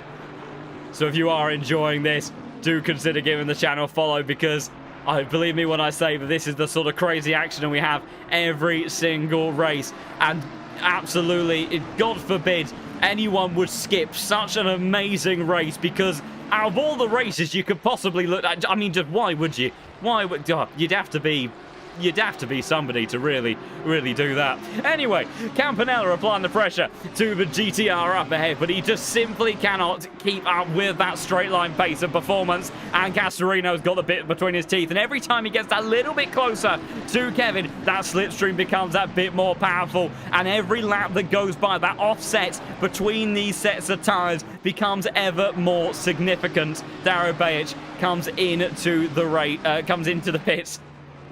And Kevin then, for the first time of this race, will officially be your race leader. But he's got an awful lot of pressure that he needs to try to absorb from behind Castorino. It is Italian 1, 2, and 3. But Kevin has got to try to keep that number 7 car, the champion from 2 seasons ago, behind him. He has better tyres. He's got a car that's better in a straight line. But Kevin has done wonders to get himself in his position. He won't be giving this one up without a fight. And if he does feel like he's starting to struggle to hold on to P1, he's got another option here, and that option is called Fabrizio. If he backs up Amedeo in the right sort of way, Fabrizio can start to come on in to the fight as well and spoil the party. So we'll have to see how each of them play this. And Tinko van der Velde, like I say, keep an eye on him. He is just as much in this fight as anyone else. He was super consistent and quick over the course of his stint. And he's doing so just again. He probably hasn't got a car right now, but is, you know, arguably in a position to fight it out one-on-one. But it could be mighty. But I tell you what, look at the toe. Look at the toe from the Nissan GTR. It's now to Missile down this back straight. Oh, a little bit of contact. Oh, and he's applying the pressure. Kevin is surely going to have to start going defensive. Just a little bit of a defensive move to an inside line, but isn't that a telling sign? That GTR is absolutely ridiculous in a straight line, but it's a handful through the corners as well when you're taking curls like that. And it brings the likes of Campanella and George Boothby straight back into the fight. Your top four covered by less than a second. And Amedeo Castorino are feeling the pressure now from behind. He knows that he can't stick it for too long. And the dive down the inside is a big dive down the inside from Campanella. And this could be everything that Vitaly wants and Kevin needs. And George Boothby's on the attack as well. Now ties down the inside in towards turn 3. They're almost 3 wide. And Castorino manages to escape out that one. But George Boothby ever able to stay in the right position at the right time. This is why he has so many wins to his name. This is why he was your champion of last season. And he's up into P3 once more. And now, last week, it was the GTR and the Mustang that went toe-to-toe. And Campanella's trying to send it from downtown, but he can't make it stick. And George Boothby, you'd have to think, with the straight line speed of that car, should be able to hold on. But Campanella, can he hold on relative to the McLaren of Tinko van der Velde that sits behind? It'll be difficult. Fabrizio, he's bought his teammate time, but he has likely cost himself a chance of his own of a race victory. But anything could happen in this race. Castorino has work to do, but if anyone can do it, he can. George Boothby as well will be dialed in. Remember, he has the same age tyres as the GTR that sits in front of him. And Tinko van der Velde, look how racy he's feeling under braking into the hairpin. And when he asked us to predict earlier, I did think that Jordan might poach something. And that's what he's so often so good at. He's so patient. He is so patient in these races. He is such a smart driver and has had success in so many series for so many reasons. And that is definitely one of his best qualities. He will go on board with the reigning champion. Castorino gaining on the, gaining on the last lap. In actual fact, it's a 32.9 from Kevin. 4/10 lost for the Nissan GTR. George Boothby, of course, lost a bit of time as well with that dive up the inside from Campanella, who does look like he may be dropping back a bit at this stage. So for George Boothby then, this is his first opportunity of a little bit of a different scrap. Previously, he had that Lamborghini of Campanella in front of him, who was getting the toe off the GTR, which meant that he didn't have the straight line speed to pass him, and that Lamborghini was better in the corners. Now, it's a little bit more of an even playing field, and there's some longer straights, some bigger opportunities here than what he faced at Barcelona, where that traction out of the final chicane was what gave Castorino the bulletproof defense that he needed to take a race victory at the Spanish circuit, and he's looking to do so once again. Keep an eye for that one, because the number 7 car in hot pursuit. Kevin with all the pressure in the world. His shot, he didn't get to the inside. Didn't get to the inside, but he just about manages to cover it off through 13. Oh, and I thought that was going to be the side-by-side action kicking off again once there. But Kevin managing to just about keep his head, keeps it together, and keeps a position. But Castorino is definitely quicker. Those fresh tyres and that straight line speed, absolutely pivotal. But any time that these drivers go side by side, absolutely, it brings George Boothby ever closer into the fight, ever more of an opportunity for the Brits to get stuck in and use that Mustang power. Because any time that one of these cars goes offline, that Mustang, there's nothing. There is simply nothing that keeps with that car on the straights. And they have got a little bit of traffic. Will that have any sort of impact? Hopefully it doesn't spoil what has been an exceptional race so far. It was 3 cars in the fight for the race win. at the opening stint of the race, and the car that leads the race right now was not a single one of them. It was an undercut that got him into his position, but absolutely, those rear tyres on the Lamborghini making the raging bull a handful, and certainly a bucking bronco, to say the least. And the number 21 car has got to seriously keep his cool, fight, and he's got to be tactical here. And you can see as that car squirms once again, the Nissan GTR will be closing on in. This is going to get very busy in towards this next sequence of corners, and Kevin tonight knows it. The Nissan GTR going to head towards the outside line. He's got to be careful about how he places it, because George Boothby will be on the attack here as well. Anytime that these two are losing time, Boothby is gaining over him, and here he is on the scene of the action as Campanella's thinking about it as well. He's not out of this one either just yet. The top four scrapping away, and there's 30+ minutes of action left to go in this race. Oh, Misano, you beauty. I'm never doubting you guys again. You know how to pick a good track.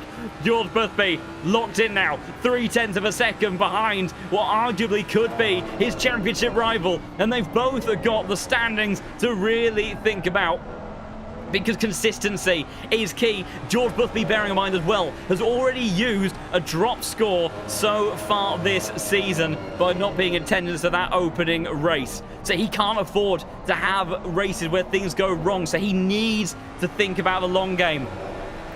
But he also knows how every point can matter. It was a fantastic battle all the way to the end at last season. Castorino again looking racy, even on that intermediate straight, but so is this Mustang of Boothby. Early upshift into second gear, trying to help with that traction, and this is going to be a very interesting drag race down the back stretch. Kevin then in the number 21 Lamborghini still leads the way, but Castorino's got great traction out there. Those Lamborghini rear tyres are seriously beginning to struggle. And this Nissan GTR is an absolute weapon in a straight line. Now, again, it's going to be the Lamborghini to the inside line. Castorino to the outside line. George Boothby watching on, unable to make his way through there. Kevin, you can see squirreling his way through. Defends Boothby to the outside, trying to go on through Campanella. He'll look to get involved in this one as well. And it's great action here. Tinko van der Velde watching. Fantastic fight between the top four. Kevin having to go defensive into the final corner. Surely that's going to be a massive compromise towards turn one. Castorino to the grass. Boothby might take the better from it.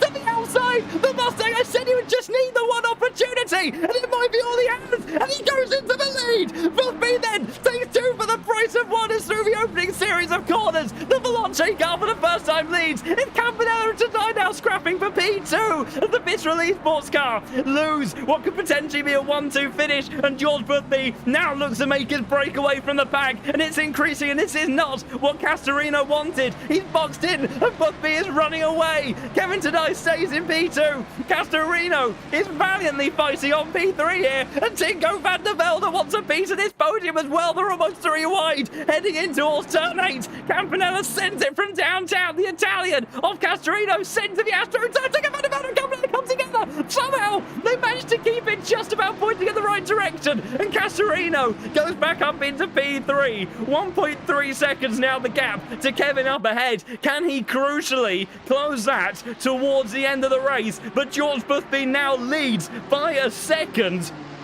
And the number 1 car, for the first time in this race, is in that very position. And it's that patience, that strategy that always comes into effect. And I said at any given moment, if it was a mistake, if it was contact, if it was scrapping, that George Boothby would be there. That Mustang would have the capabilities to make his way through. And he's got the freshest tyres of this group as well, alongside Castorino. And you'd have to think this is now George Boothby's race to lose. Kevin to try to hold on to that podium position, and Castorino to minimise the damage to his championship rival. But what a scrap, what action here in Misano. Can you believe the chaos and drama? It's very rare, but I get breathless in the Case King Pro Series, but it'll be a fight like that that will do it to me. But I wouldn't have it any other way. Misano, you absolute beauty. Boothby then, 1.5 seconds clear of Kevin then, streaking away at this critical part of the race. He timed his move to perfection, and he's absolutely put the hammer down in that Mustang, and he must be beaming ear to ear. The opportunities, the seas parted in front of him, and absolutely 27 minutes left to go in this race, and track limits, it's still a major factor. And like I say, if you do get it wrong, if you do get close to that threshold and you start to get nervous about those cuts, you can very quickly start to lose half a second per lap. Castorino has gained 0.3 alone on that last lap. And of course, there could be some stewards' inquiries here. It was difficult to keep track of each and everything that ended up happening. And we'll see if I have anything to say about it. There is a lot of investigations taking place as it stands at the moment. I can say that there's a good chunk of them that have resulted in no further action. We'll also take a little bit of a look towards another fight here about Sam Gaskell and Eric Delfanta dealing with a little bit of traffic with the LFM Mustang, but these two have been going toe-to-toe for a while. Other penalties up and down the order. Number 34 car had a 5-second penalty and a warning. That was Roman Kolbath. And also the number 4 car. Who is that? That is Philip Menard, and that's the 15 seconds we talked about earlier. So no further investigation completed on some of those other bits of action. Here we go then. Castorino has once again got himself locked in to this fight, pursuing what is now P2. It was the fight for the race win. Now it's a consolidation prize. And trying to come away here with minimized damage to George Boothby, who is continuing to pull away. A 32.9 then from your race leader. Half a tenth quicker than the GTR that we are looking at. And it could very well be another win to George Boothby's ever-growing tally and our 3rd different winner of the season. But my goodness, what a crazy, crazy race. This is not over and done with yet. Can you believe it? Who would have thought? But George Boothby, he just always places himself in the right place at the right time. You could see it coming. And I must admit that I think the mistake... that's an opportunity given again. Oh, but cut across the nose of the GTR. And flashing the lights there from Castorino. It's not often that we see him get a little bit hot under the collar. But, of course, he'll be frustrated at how things are played out today. And... yes, absolutely. I mean, I will have to see what the stewards say in terms of who is responsible, but I think the main mistake, I don't really see why Kevin went defensive there, in all honesty, because it was never going to happen. It's a horrible line to take through turn 16.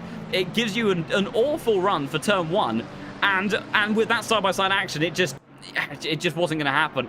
Even if he had allowed Amadeo to go down the inside, Amadeo can't carry good momentum there. And there's a good chance that the Lamborghini carries enough, has the inside for turn 1, that he holds onto the position. I don't think defending turn 16 there was the right call, and that was what sent that chain reaction into complete spiral, and George Boothby just reading it perfectly, setting up that exit out of 16. And that's the way it looked to me as well from the pictures that we saw. But just in the sense that the stewards have more camera angles than we do. They can see every single input, every single, because sometimes certain perspectives you don't always capture if there was a little bit of a shuffle one way or the other. So they'll have their say. I agree, that's the way that it looked on our screen. He should have given racing room in that instance, because, of course, Castorino was firmly alongside going into that corner, and you simply cannot run another car out of track. Castorino trying to get the run down the back straight. Oh, and a little bit of a mistake there from Castorino. He's really pushing. But right now, you'd have to think that his race is just simply about getting back this P2, minimizing that loss to Boothby today, and then coming away with another consistent points finish. Of course, they were inverted for position last week, but Castorino will still comfortably lead this championship on net points totals with George Boothby's drop score. So he's got to be patient here. He's got to be careful how it all plays out. And I can say... oh, now that is a surprise. So if I'm not mistaken, as far as I can tell, all of the incidents around those squabbles through those laps have resulted in no further action for any car. So it's been determined then by the stewards that all parties were equally responsible, and that therefore no penalty has been given. Now, they may have seen something that we haven't, but I am surprised to at least not see maybe a 5-second penalty for the number 21 car, because you can't run another car out of road. And at least from what I could see, that was what we had. Now, as it stands, Castorino is in hot pursuit of the Lamborghini ahead, and he's got a mighty run this time around. He's got a huge run, in fact. This is firmly alongside him, been side by side before, but it's so difficult to go side by side through there. He'll try to go for the over and under, but he can't get through. Those front tires on the Nissan, not in their happiest place. Deep on the brakes, tries to set up the exit, gets a huge run through the next couple of turns. Will try to look potentially, does he look to dive down the inside? Oh, it's defensive again from Kevin. So awkward, and this brings Campanella back into it. And the 3 Italians scrapping away. Tingo van der Velde might be in with a chance of P2 here at this rate, as Castorino now trying to be super brave. This could work. This could definitely work. Around the outside of turn 1, down the inside of turn 2. He'll have to go the long way around to turn 3, and Campanella might try to take the pair of them though. Down the inside, can he get there? He can't. He sees his teammate blocking the way in front, and he can't get on through, but he now has a look, and now it's the Visceral Esports car trying to snatch it away from the GTR. Over and under once again, but that GTR, once it starts to get the power down, will surely pull away, and he does indeed. But in comes Tinko van der Velde. These two have made contact already, all the way to the outside of the circuit, and a bit more. Boxed in on the inside, the Lamborghini, but Campanella, these two bash doors again, and sent towards off the circuit, and Tinko not impressed by the racing room given by the Italian ahead of him. And, well, we'll have to see if the stewards have anything to say about that one. That one was a little bit more 50, well, I wouldn't say 50-50, but certainly hard racing would be the debate there. Meanwhile, I don't think we've got too much time to reflect on this, because Castorino, once again in hot pursuit. The run comes from a little bit further back this time around, but it's cut short, just can't do anything else here. And absolutely, George Boothby, he is loving life right now. He has a 5-second lead. He doesn't know what's happened. These guys scrapping away, and now just needs to keep it clean, keep it consistent. He doesn't even need to do anything particularly risky around this circuit. Meanwhile, Tamsin's a hacker, and Shea O'Sullivan having a scrap. Someone kicked up the gravel just up ahead. As O'Sullivan now trying to go towards the outside in the Mustang. Through 11, 12, 13 and 14 they will go, but they will stay as they were. Meanwhile, back to the fight for P2. It is still Kevin Tadai ahead of Amadeo Castorino, Fabrizio Campanella, and Tinko van der Velde in tow. Also, just in case anyone wondered, Eric Delfanta, Sam Gaskell, Dario Amelo, and Leon Burt are also all here. So at this rate, P2 will be fought out between 9 cars and will be about 17 wide by the end of this race. Don't question the master, but just the way that this race has been going, that's how I presume things will play out. Meanwhile, we see Campanella desperately trying to hunt around the back of the GTR, but unable to do anything on this time around. He's so quick in all the corners. And a rare Audi spotted in the background. But Amelo's making it less and less rare. Very competitive last week, of course, at Barcelona. Got it a little bit wrong in the pit stops. That cost him a chance of staying in that fight for the race win. Here comes Castorino with another opportunity. Spin. Oh, it's awkward placement. He can't make his way through there. Does he send it down the inside? He tries to. Kevin covers, but he does run wide, and it's going to be better traction, surely, for the Nissan GTR around the outside. He'll look to go. It'll be another defensive maneuver into the final turn from Kevin. Indeed it is, and he may have company on the inside. He doesn't from Campanella behind, because he's got enough problems as is. There could be a run, though, towards turn 1. Which way does he look to go? Kevin's eye wants the outside line, and Castorino surely is not going to require a second invitation here. Down the inside, they'll turn into the outside. It's covered off by the Lamborghini driver on the exit. Campanella, where are they in all of this? He's trying to get the power down. Castorino knows he has to cover that inside line, and he'll see the Italian go all the way to the outside, but he's got to be careful of the Williams Esports McLaren sitting just behind as well. Delfanta, Gaskell, Iemelo all suddenly thinking that they're pretty in with a handy shout of a podium here. George Boothby is having the time of his life. 7-second lead, bumbling his way around in that Mustang. Happy days for him. And absolutely, Delfanta licking his lips. That's another car in the straights is very likely to have an opportunity. And speaking of opportunity, look at this. Castorino surely is a dive up the inside. No, he still will try to set up the exit, but this is the closest he has been in a long, long time. Gets great traction out of turn 10. On the power they go, and the Nissan already beginning to close. This is a huge run. It's a massive run for the Nismo car towards the outside line. He will have to go, as Kevin Dunn is going to try to hold on to this one. You can see in the left side mirror And I think that might be Castorino trying to go for the switchback, but he has to change direction again on the entry to the braking zone. A little bit of a tap from Campanella behind. And Kevin tonight is absolutely fighting for his life.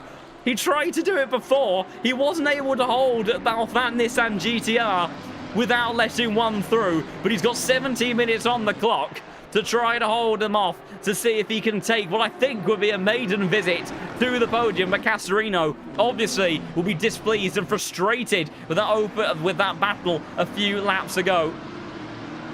How it lost him an opportunity to make it back-to-back victories. So he is going to be leaving nothing on the table. He's got the freshest tyres of this group, remember, as well. And look at this. Look at this train from P2 all the way down to P9. Nearly your entire top 10 encapsulated in this very, very close fight. Castorino, an awkward moment through the chicane. Campanella, he's been late on the brakes previously. I thought he might have a look for it there, but he hasn't. And I don't think Castorino will have an opportunity on this lap to go for a move on Kevin today. Verstappen should be taking notes. Well, he should maybe be taking notes of certain elements. I think there are maybe some that were a little bit more on the questionable side. But then again, maybe has taken notes. So we'll progress on that front. Kevin continuing to be put under pressure. The gap then comes down to half a second, 0.4 of a second, 0.3 of a second down the back stretch. That Nissan is just so quick on that back straight, but he can't get close enough to make anything happen. Nose to tail, they continue to be. That McLaren Tinko van der Velde just hoping, waiting for something to happen, because to be honest, there's nothing he can do. He hasn't got the tyres and he hasn't got the speed, straight line speed in that McLaren to really do anything other than just watch on, hope that someone goes offline and that he can, like George Boothby, be in the right place at the right time. Somehow this train is keeping up great pace as it stands. As a big thank you for all of the chain of follows in the chat. If you are enjoying the crazy action here, then do consider giving a follow to this immense series, because this is a sort of incredible action that we have every single week in the Pro Series. If you've missed any of today's race, I seriously suggest you go and watch it back over on the LFM YouTube channel. Subscribe to that as well if you want to see all the action that this season has contained so far, because after today we'll have 9 more races of this over the coming weeks. And with these sorts of drivers, with the prizes that are on the line for this championship as well, the racing is only going to get better. So do look to stick around. And yes, Ford Mustang 7 seconds in the lead. What a terrible BOP. Can you believe it? It's amazing how quickly that timing board can just tell such a different story to what we've actually had in this race. But I'll tell you what, there's a very consistent story in the sense that Castorino is again applying the pressure to the Lamborghini. Oh, and I thought he was going to go out the inside there in towards 13, but he just couldn't quite get there. So they'll have to wait for another run through. And next week it will be Donington Park. Maybe not quite happy territory for the Boatley, as indicated by Mr. Carpet in the chat earlier on, but certainly I think will be a blinder of a circuit. I do love that track. It is, of course, one of those in the UK, but it's a proper driver circuit, and I'm sure it's going to have some fantastic action. Also, a big thank you for all the kind words in the chat as well. They don't go unnoticed, and I'm just a nutter behind a microphone screaming at these boys, putting on some amazing driving, and I'll happily relish that opportunity every single week. Tinko van der Velde in the hot seat now, watching on it with Campanella, trying to see if he can put that McLaren in a good position. You see how comfortable he is through each of these corners, but he just can't find a way through. There's also some battles heating up behind with this of Leon Burns and Iemlo scrapping behind Sam Gaskell for the second time in this race. He is struggling over the course of the stint. Those tyres giving away somewhat on the Mustang. George Boothby, comparatively, has done an immense job of being able to hold on to the front tyres, especially. Tinko van der Velde, look at that, great run through turn 8. Able to apply the pressure and maybe in with an opportunity. I'm not quite sure he's close enough, but we'll take to the heli cam because there could be a lot of fights happening here. There's a yellow flag down at the hairpin for somebody. That is Zach Duran. George Boothby is going to be coming across that. Thankfully, hasn't had any sort of form of impact. What's going on there? There's contact with Tinko van der Velde and it's Campanella around him. my goodness, that's Iemolo on the inside of Sam Gaskell as well. So 2 of the Visual Esports cars losing positions in the last couple of corners. We'll have to see what the stewards say about that one. Iemolo sent towards the outside line there has allowed Eric Del Fanta to escape up the road. Iemolo trying to see if he can get the power down in the out. He's got Leon Burns in hot pursuit as well. Watching, waiting, ducking, diving for an opportunity. In towards turn 1, he looks to go. Can't make his way through there as the Mustang holds on for the time being. The Audi a little bit unsettled as he makes his way over those curbs of the first apex. And that's a great run. That's a fantastic run, in fact, for the Ferrari driver. Campanella, though, down to P9. And that is a very, very disappointed number 10 car. So much promise from today's race. And unfortunately, it has not gone his way. We'll see what stewards say about that. It is already under investigation then. Tinko and Campanella. We didn't quite see how the contact happened. Was there movement in the braking zone? That could have been the answer. Was Tinko too aggressive through 13? Did he understeer wide? It's so tricky to say. But stewards, they will go away and do their thing and see what conclusions they come to. 11 minutes of racing left to go, and what was a group of 5 has whittled its way down to 2 as Kevin Tadai, with very, very old tyres on board that Lamborghini, continues to keep the Nissan GTR of Castorino behind, who four-wheel drifts his way on through the hairpin. Tinko, if he doesn't have a penalty here, is again still within shout of a podium. And so is Eric Del Fanta. Good Lord only knows how he's achieved that. He's in the thick of the action. And there is some penalty. That's not for that incident. It's for some contact that was further down the order between Rene Felder and Romance Kolbach. And it looks to me, we'll get confirmation fairly soon. Oh dear. Okay, well, we'll see what the official result of the investigation is in just a moment, but I'll tell you now, it's not looking good for Tinko van der Velde, I don't believe. Samir Vos dives down the inside at the hairpin, all the way held by Justin Stubenrauch on that outside line. Samir will try to then go for the over and under in towards turn 16. It's a mighty run towards the inside line from the Mustang. Can he get it done?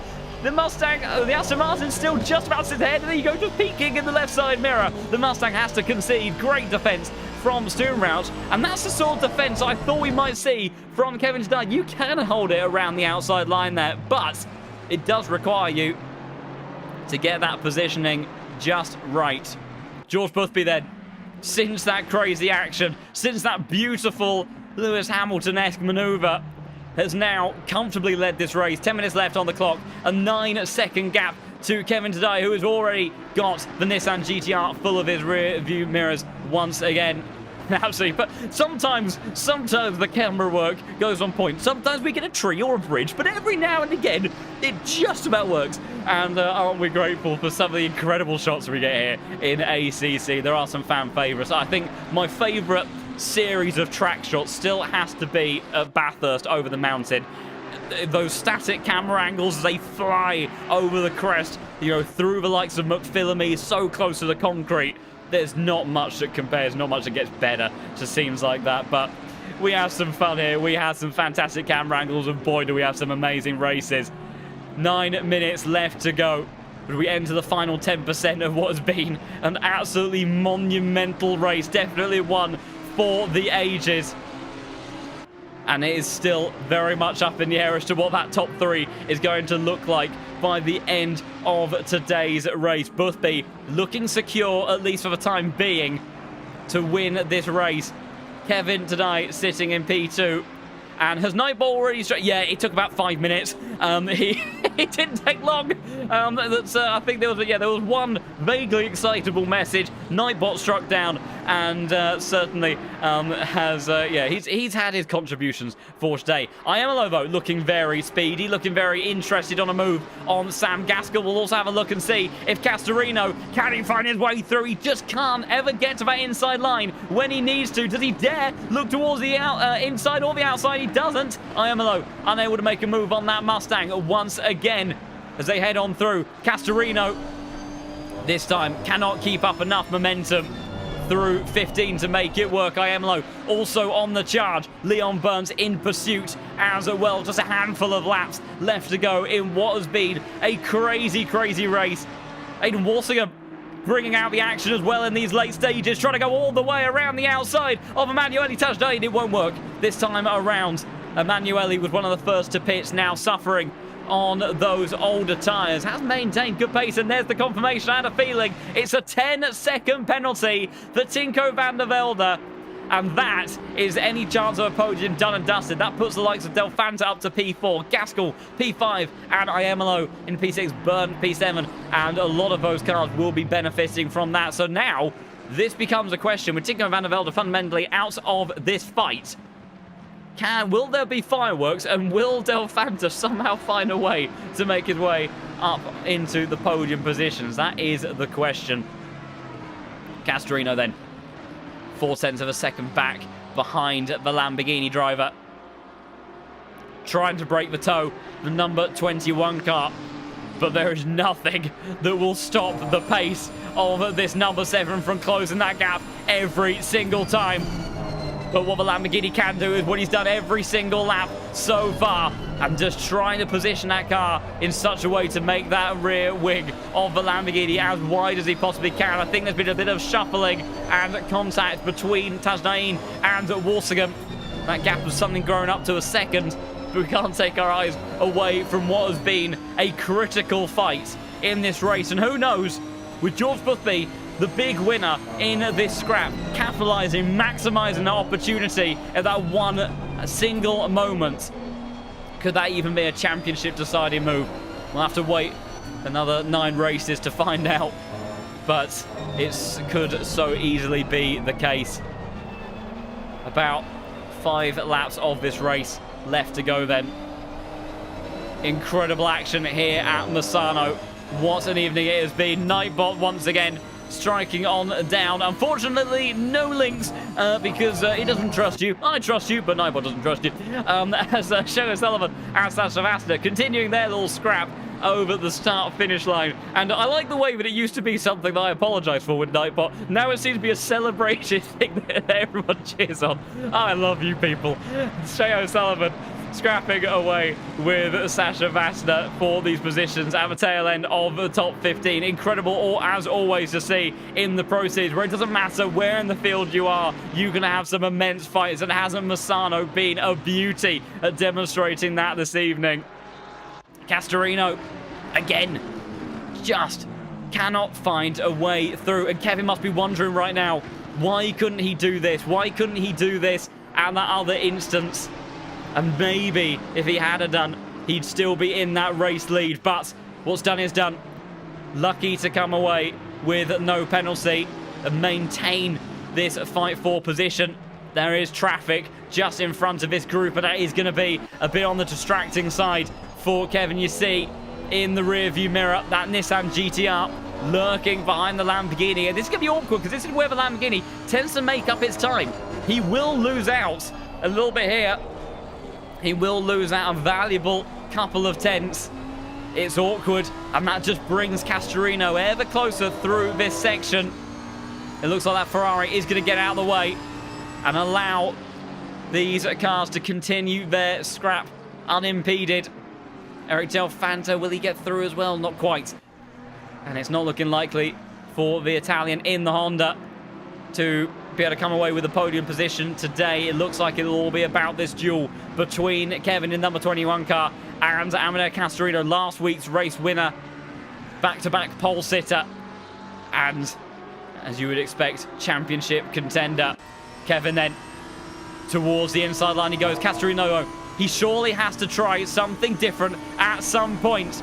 He's holding around the outside line. Can he carry the momentum towards the inside line? It's covered off by Kevin. Late around the outside, the Nissan GTR will go, and Tinko is kind of putting his nose in this fight here, but he's not in this fight at all in the slightest. He'll be racing out as if he is. Campanella somehow made his way, recovered, back on through, past Leon Burns after all of that. But yeah, Tinko van der Velde sneaking his nose up the inside there, and that's not what Castorino needs. And there'll be frustration, if it will. There was already frustration, but there'll be more frustration inside the cockpit of that GTR Exactly, because he's showing his nose on the inside of a fight that he is realistically simply not a part of. So there'll be some fist waving, I imagine, in each of those rigs. Meanwhile, Sacha Vassner has managed to make his way through past Shea O'Sullivan. This may not be done just yet because that Mustang, we know how quick and straight line it is, but Sacha Vassner already starting to break away through those closing couple of corners. 2.5 minutes left to go for what will be, as we see, I think 2 laps of this race left to go. We'll keep an eye on when George Boothby crosses the line. But Castorino, again, hunting around the back of this GTR. Trying to see what he can do. Half-second back, though. Surely not in a position to make this work. Meanwhile, Iemelo sends it down the inside at the hairpin of turn 10. But now he's got trouble. Sam Gaskell with that straight line speed. Castorino is too far away on this occasion. And Gaskell is absolutely on the gearbox of the Audi R8 here. V10 versus V8. Those extra 2 cylinders screaming for everything they're worth. And Campanella trying to get involved as well. Gaskell defensive to the inside line. Covers off his teammates, who's nudging him through the hairpin. These Mr. Elite sports cars really have gone toe-to-toe, and whilst maybe some of the bits of driving over the course of today's race has been somewhat questioned and the point of discussion at times with some of these drivers, you have to certainly say that they have each laid it down on the line. It will be 2 more laps of this race, so the penultimate lap begins. George Boothby leads them by almost 10 seconds, and it's the fight for P2 and P3 between Kevin and Amadeo. That's Michael Frey getting well out of the way on the outside of the circuit. As Iemelo, Gaskell, Campanella and Leon Burnt all coming together. Welcome on in, everybody. I can see the numbers rising because this is a fantastic final couple of laps. If you haven't already, do consider giving the channel a follow because this is what the Pro Series is all about. The very best of the best going toe-to-toe for some wonderful prizes and giving us the most brilliant racing on ACC and in GT3 that you can find. Castorino, close, as he has been on many, many occasions. This will be his penultimate opportunity. And it's a good opportunity at that. He couldn't quite cut to that inside line on the last lap, but he's got a hell of a run this time around. More along to the outside. He will look to be squeezed towards the outside line. Can he open up? Oh, there's a tag! There's a tag! In towards the hairpin they will go, but Kevin continues to hold on. The Lamborghini is just not giving this one up, and we saw that very much earlier. And Castorino is absolutely going toe-to-toe here.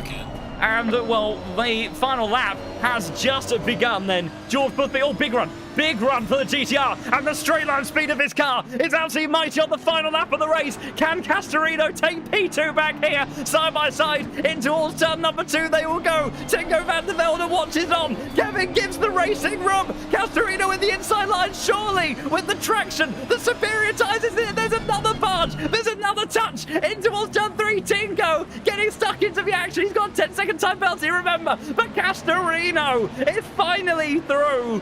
And whilst it won't be for the race win, it may be for a very, very important P2. Tinko van der Velde is going to continue to get stuck into the action here. Eric Delfanza could benefit out of this one. Castorino should surely be able to break away with all of his squabbling behind on track. Tinko is going to find his way potentially into P3, although Kevin is not going to be too happy about that one. He will see the penalty, of course, on his leaderboard, but now the pressure is on from behind in the hands of Eric Delfanza.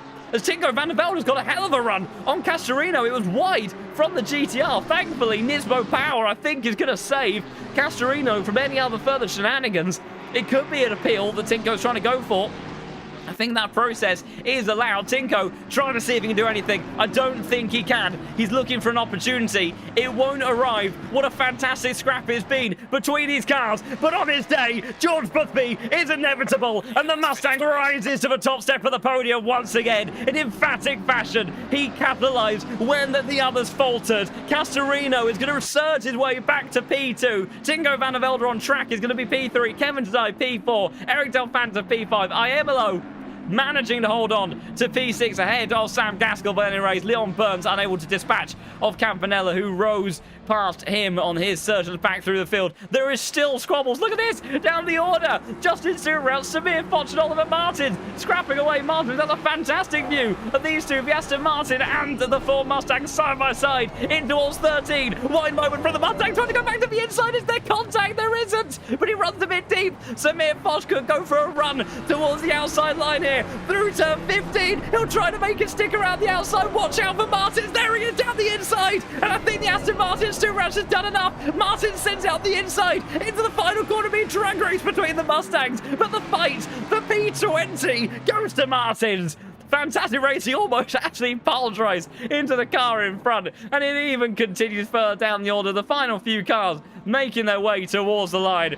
But I tell you what then, ladies and gentlemen, that is the Case King Pro Series on a plate right there. And a huge round of applause to each one of our drivers. What a race that was. Absolutely one for the ages.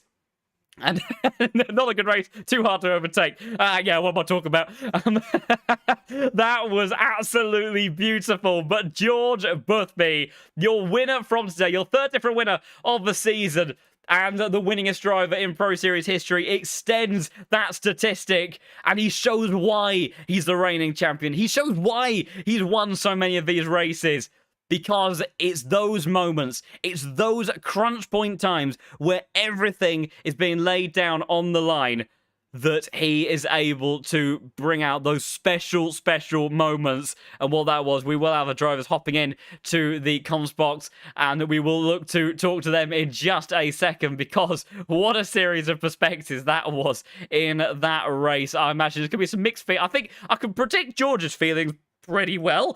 And I think Kevin and Amadeo's is going to be an interesting point of conversation. And of course, also, there could even be some further changes in this race as well, or post-race, depending on whether or not Tinko's penalty does or doesn't get removed. We'll have to wait and see. But the finishing order for today on the track at the end of this will have Kevin on the podium. So we will look to bring each of those drivers here. We will start with the man that, with an audacious undercut strategy, got himself into the race lead, and what an intense fight that was for so many laps. Kevin, you gave it everything out there, spurred on home soil as well, to try to take a maiden victory. It didn't quite come off, but what a fight that was. And of course, also the fight with Amadeo going to the last lap.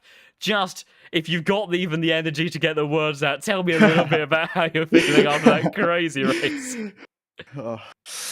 I will say everything in the race came down to me messing up the qualifying. Obviously, I think I had the pace for pole position, and being in pole position in a track like Misano would have changed a lot. But yeah, I decided to, also thanks to Sam for letting me by, that really changed my whole race.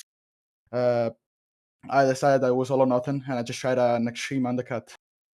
I gave it my best. I don't remember a race in my life where I sweated so much, but the fact that I didn't get the win doesn't matter. Just matters that I'm able to compete at these levels, which it's a result like this always gives you a lot of confidence, and that's what matters the most for coming rounds. Absolutely, yeah. The momentum that you can take from this race of fighting with those names. You know, you were doing it with the two titans of the last two seasons, Amadeo Castorino and George Boothby, and you were right there, making that Lamborghini wider than I think the entire country this circuit was situated in. There was no opportunity. And but of course, you know, that run out of the final corner and that final lap in the Nissan GTR, it's just an absolute missile in a straight line. How when you got that little bit of a run, how much of a sinking feeling was it seeing that car start to just snowball its way down the inside? Yeah, it was, I have to say, an interesting feeling. I didn't want to give it up. I honestly hoped that Tinko would forget he had a 10-second penalty, but that didn't happen. So, yeah, I just came well up short, but that was a great performance. Also, yeah, I came close to a collision with Amadeo in the last corner. Unfortunately, I just got a snap, but having tires a quarter of an hour older than everybody else, that's expected to be to happen. So yeah, I tried my best, and that's what matters the most. Absolutely, yeah. We could see that you poured your heart and soul into that drive. No one can say that you didn't give it absolutely everything. Uh-huh. What incredible fight and action that you were involved in there, and and that Mm, strategy so ambitious, but so critical to how your mm, race played out. But yeah, yes. brilliant driving from you, saying so many positives Yeah, to be proud of. Obviously, thank I'm you. sure you're going to relish in a lot of the feelings and success of this evening. But I do want to cast your mind forward Mm, over to Donington Park for next week. An interesting circuit, a bit of a different one, and different series of challenges around there. mm. Any thoughts or feelings as to where yourself and that Lamborghini may find in terms of place and positions for the fourth round of the season? Well, this race, it's quite obvious we had a fast car. I think for the first time in the season, obviously Sebastian and Barcelona were quite tough rounds for the Lambo. Donington, we're yet to see. It's a track I like. It's very stop and go, especially the third sector. We know the infamous Donington third sector. I'm positive. I'm positive. It's another circuit where qualifying is gonna matter a lot, just like Misano. I hope I don't need to do another strategy like this again. Yeah, this is fun, but I don't like to do it every race. It certainly makes the battles very interesting because my goodness, yeah, when we saw those cars emerging out of the pits, and I could see, I could almost feel Amadeo's heart sink when he saw your Lamborghini peel in front of him, and what a series of laps it gave us from that point onwards. Yeah, Kevin, an incredibly ambitious strategy that worked so well to bring us such amazing action all the way to the end, and I'm sure that you will take all of that forward into Donington Park, capitalise on the strengths of the car there as well, and put on another brilliant show for us. Thank you so much for an amazing race and hopping in for the comms box, and look forward to seeing how you get on next week at Donington. Thank you. Last thing, nobody never dare say anything again about Misano being boring. A track where you I, cannot pass. I even have to hold my hands up slightly because I must admit, whilst I didn't think Misano would be boring, I was concerned that we had lost out on a great race at Paul Ricard. But I think it's fair to say that Misano has delivered the goods for this evening. So I bow down to the public voting, and I shall never doubt those in charge of that again. So absolutely, I completely agree. Kevin, Yeah. wonderful to talk to you, and look forward to seeing you next week. Thank you. Look forward to see you too. I hope. Take care. Good evening. Bye. Great stuff there to talk to a very happy man in that lead Visuals Esports Lamborghini. Now, whilst that's maybe one happy Italian, I have a feeling that we might have a slight contrasting mix of emotions here with the man that stuck it on pole for the second week in a row. But when it came down to that incredibly busy action, unfortunately, things just going a little bit awry, but you showed the champion that you are, Amadeo, by fighting your way back on that final lap to get what could be a crucial P2 finish. I have no doubt that there'll be frustration and annoyance at how that end result played out, but still incredibly valuable points for the championship. How are you feeling after that one? I mean, at the end are good points for P2, but yeah, it's a bit sad because I want to win this race also because if just today didn't made this big undercut, probably the win was more easy because I came from out of the pit in front of Campanella, so probably the situation was the same for stint, but I also had a bit better tires, and with similar tires, it's pretty much impossible to overtake the car in front of you if you don't do mistakes. So that's a bit of shame that today made this big undercut because I mean for him it worked. It was a good strategy. The problem was that even with the Nissan that is very fast on the straight was nearly impossible to do an overtake here because like I had the run every lap pretty much on the back straight, but if today covered the inside, like it's pretty much impossible to do an overtake on the outside at the end of the straight, also because the Nissan is struggling more on fast corners compared to the Lambo. So where I was gaining was just on top speed and a lot of acceleration. So the only spot where I could try something was the exit of the, I don't know the number of the corner, but I mean the exit of the final corner after the back straight. And Yep. in that lap I tried to do a move, and I tried also on the last corner to go on the outside, but unfortunately it didn't work, and we get a contact. So Mutubi went through, and I mean that was, yeah, probably a mistake by me because I saw I didn't had enough overlap probably for try it. It was better maybe to try a switchback.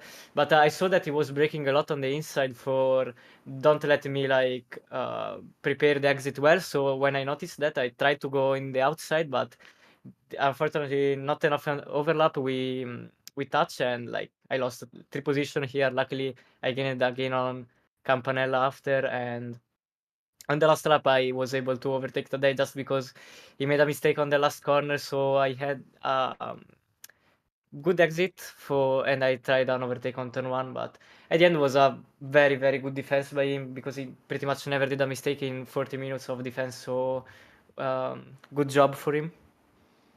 Yeah, absolutely. Yeah, it was a mighty fight between the pair of you for so much of that race, and like you say, just a small misjudgment, and that George, ever the strategist in terms of how he plays out his races and capitalize on that placement. Of course, shot on through and capitalize on that battle, but. And one thing I also want to get your perspective of course, was when we were seeing the race play out, it was clear that you had a car that was very difficult to pass. You had so much pressure from those Lamborghinis for a very long time in that first stint. George also very nearby in tow as well, but they were never able to do anything to your car in the same way that you found it so difficult to pass Kevin.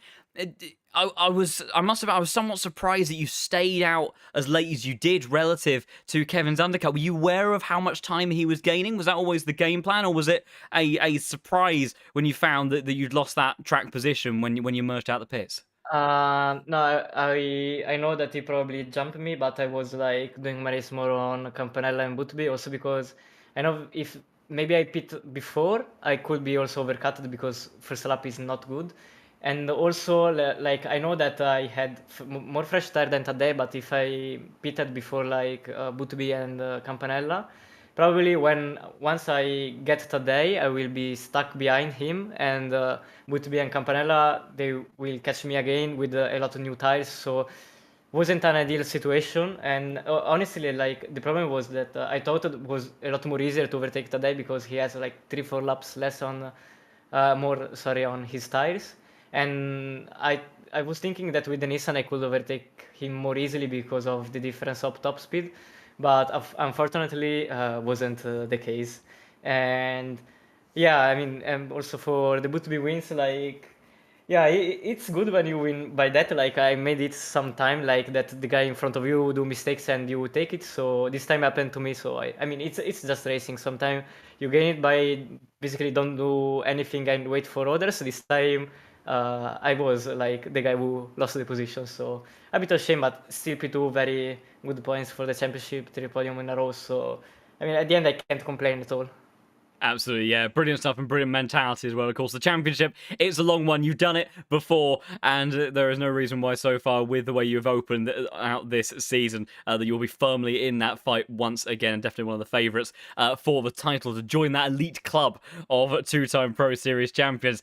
Now, for the next part of the season, of course, we'll be heading to Donington Park for next week. Be an interesting one, perhaps. It'd be an interesting one BOP-wise as well. Sometimes it's had quite a dynamic amongst the field in that regard. Any thoughts or feelings from your side as to how the car yourself might get on with the British track? I have no idea. I know that there are a bit of chance of rain also. I don't know how is the Nissan on the rain, so we'll see also that. It's not a track that I love, but it's not a track also where I struggle too much. So it's a pretty much average track, and will be probably the same of Misano for overtakes, maybe even worse. So like qualifying will be crucial, and also the pit stop will be crucial. So we will see. Absolutely. Amadeo, absolute pleasure as always to talk to you, and a pleasure to watch the incredible action that you put on for us every single week. What an amazing bit of driving from yourself this evening. And I know it wasn't quite the win in the end, but still a drive that you can be immensely proud of for so many other reasons. And like I say, crucial points gathered for the championship today, which could be pivotal by the end of the season. So congratulations on a third consecutive podium of the season, and we look forward to seeing how you get on next week at Donington Park. Yeah, thank you. Have a good night, guys. And you take care, Odo. Great stuff to talk to man that finished at P2, but we will bring in the man that managed to rise to the occasion. We'll make sure his microphone isn't muted this time around because George through goes Hamilton Boothby rose to the top step of the podium in emphatic fashion. George, I can't even begin to imagine the adrenaline and how wide of a smile you had when you saw that opportunity come to fruition. The seas parted, the Mustang sailed through, and after that, it was plain sailing and a masterclass performance. Just tell us a little bit of how you're feeling after that crazy race. Yeah, I'm feeling so happy because, Misano is a tough track. It's really hard to overtake, and it's usually the one on the calendar where you're like, it's qualifying sort of dictates things, but not today. Like, it was just carnage, like, in a good way, it was awesome, man. So, first thing, I just wanted to stick with the guys ahead of me because I knew I just didn't quite have the pace because the Mustang doesn't have like the best tire wear, and I was just being dragged along. Like, I hold my hands up. Like, if I was on my own, I would have fallen back, but I was just able to stick in the slipstream and stay with them. But then I just made sure I stayed out as long as I could, have as fresh tires as possible, and that undercut that Kevin did just meant that everyone was bunched up, so I was able to use my fresh tires, choose where I want to put my car, and yeah, a gap opened and I went for it, and there we go. It was just, it was insane. I couldn't believe it when I saw it. So, and then they were fighting like crazy behind, which is like, the thing you want. That's like the gift that keeps on giving. So, yeah, I just made sure I just kept it on the road for the last bit. But yeah, I'm so happy for that, and just quite lucky. Like I want to say like it's all skill, but no, a lot of luck there. Very lucky tonight. We could have done that race 20 times over, and I doubt I would have won on any of them. That was just a good race. Really happy with it. I think it's fair to say that you definitely make your own luck, and you have to be in the right place at the right time to strike. And I'm interested to get your perspective in that fight, because obviously, like you say, there was a lot of bunching. It was complete carnage having to both look forwards for the opportunity. You'd also keep an eye on your rearview mirrors as well, because a lot of pressure from behind there from that side. When that opportunity came about, was that something where kind of like, is it the corner before where you're kind of anticipating that to happen, or is it just a split-second decision once you see the side-by-side moment and then just knowing then what you need to be doing with the car, how you need to set it up, and just hoping that all the stars kind of align from there? Because it's so often the case that it can be a chain reaction from one apex to the next. I just wonder, from your perspective, was it a sudden surprise that you found yourself there, or was it something you kind of planned from X amount of corners prior?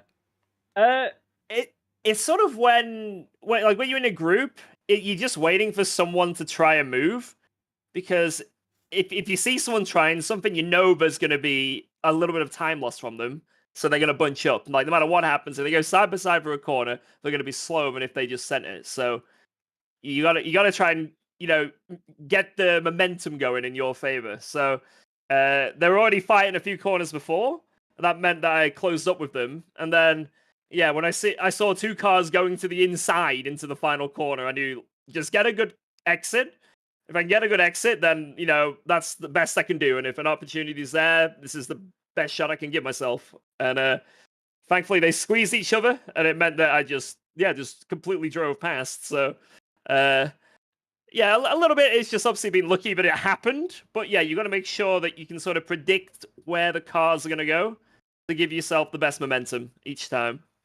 Absolutely. I imagine that, so when the opportunity came about, that there was an internal scream for every single one of the ponies and from that V8 to come into full force at that time, not miss a single gear shift, and give yourself every bit of chance to make the move into turn one, because what a brilliant move it was. And what a move it could be in terms of the championship, because, yourself and Amadeo, the last two champions of this incredible series, and it's looking possible that you may be the two protagonists once again. So any time that you can look to outscore the other and capitalize on opportunities come back like that can be incredibly important. And of course, he bounced back to get some important points as well to minimize that loss. So it sets us up for a brilliant season ahead, and what a crazy evening of action we had tonight. I know that you'll be smiling ear to ear for a while from this one, and rightly so, but I do want to cast your mind to to Donington Park next week. Now, of course, a home circuit for you. We've been to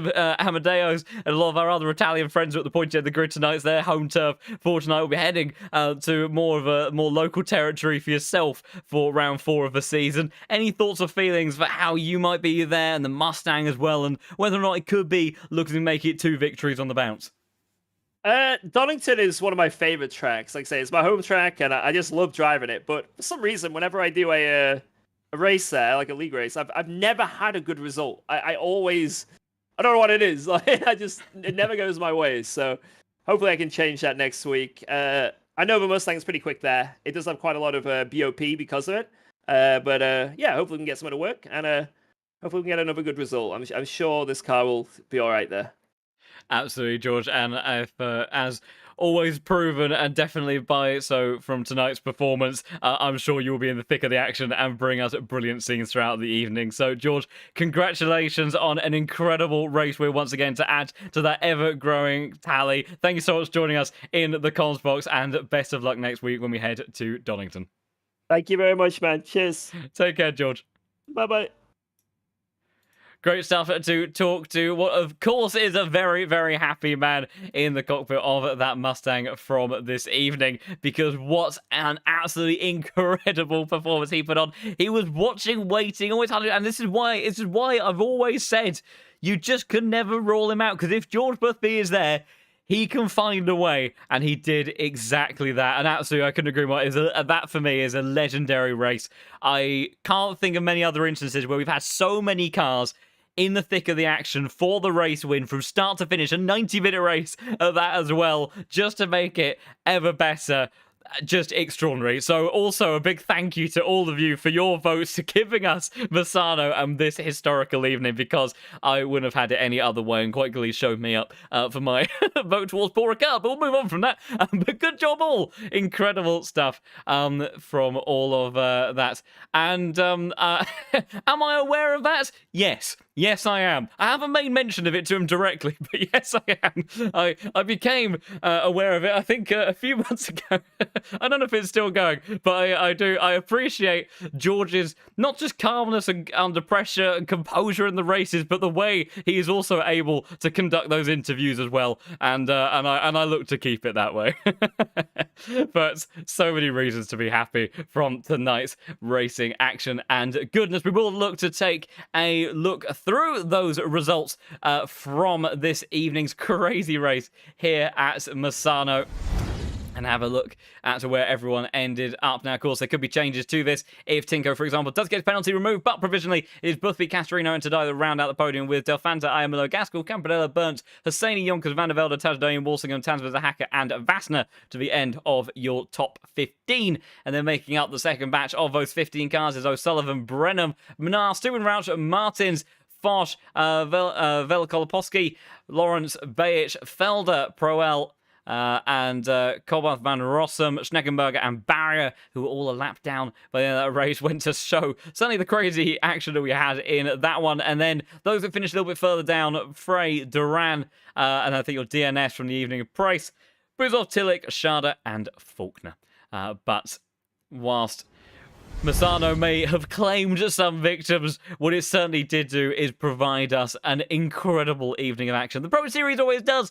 I don't know why I'm ever surprised. Why would I be? This is what this championship is always about, and this is why we love it so much. Oh, Michael Frey disconnected. That would explain it. Unfortunate stuff there for the Swiss driver. Unfortunately, those technical woes can happen, but nonetheless, we were certainly treated this evening to an amazing, amazing race, and if that doesn't set up a premise for the way that these next 9 weeks of racing play out, I don't know what does. And if that hasn't got you enticed for joining us for future action, I can't give you much more of a convincing advert for that one, but we let the driving do the talking, because, my goodness, these guys always give us the most brilliant, brilliant racing.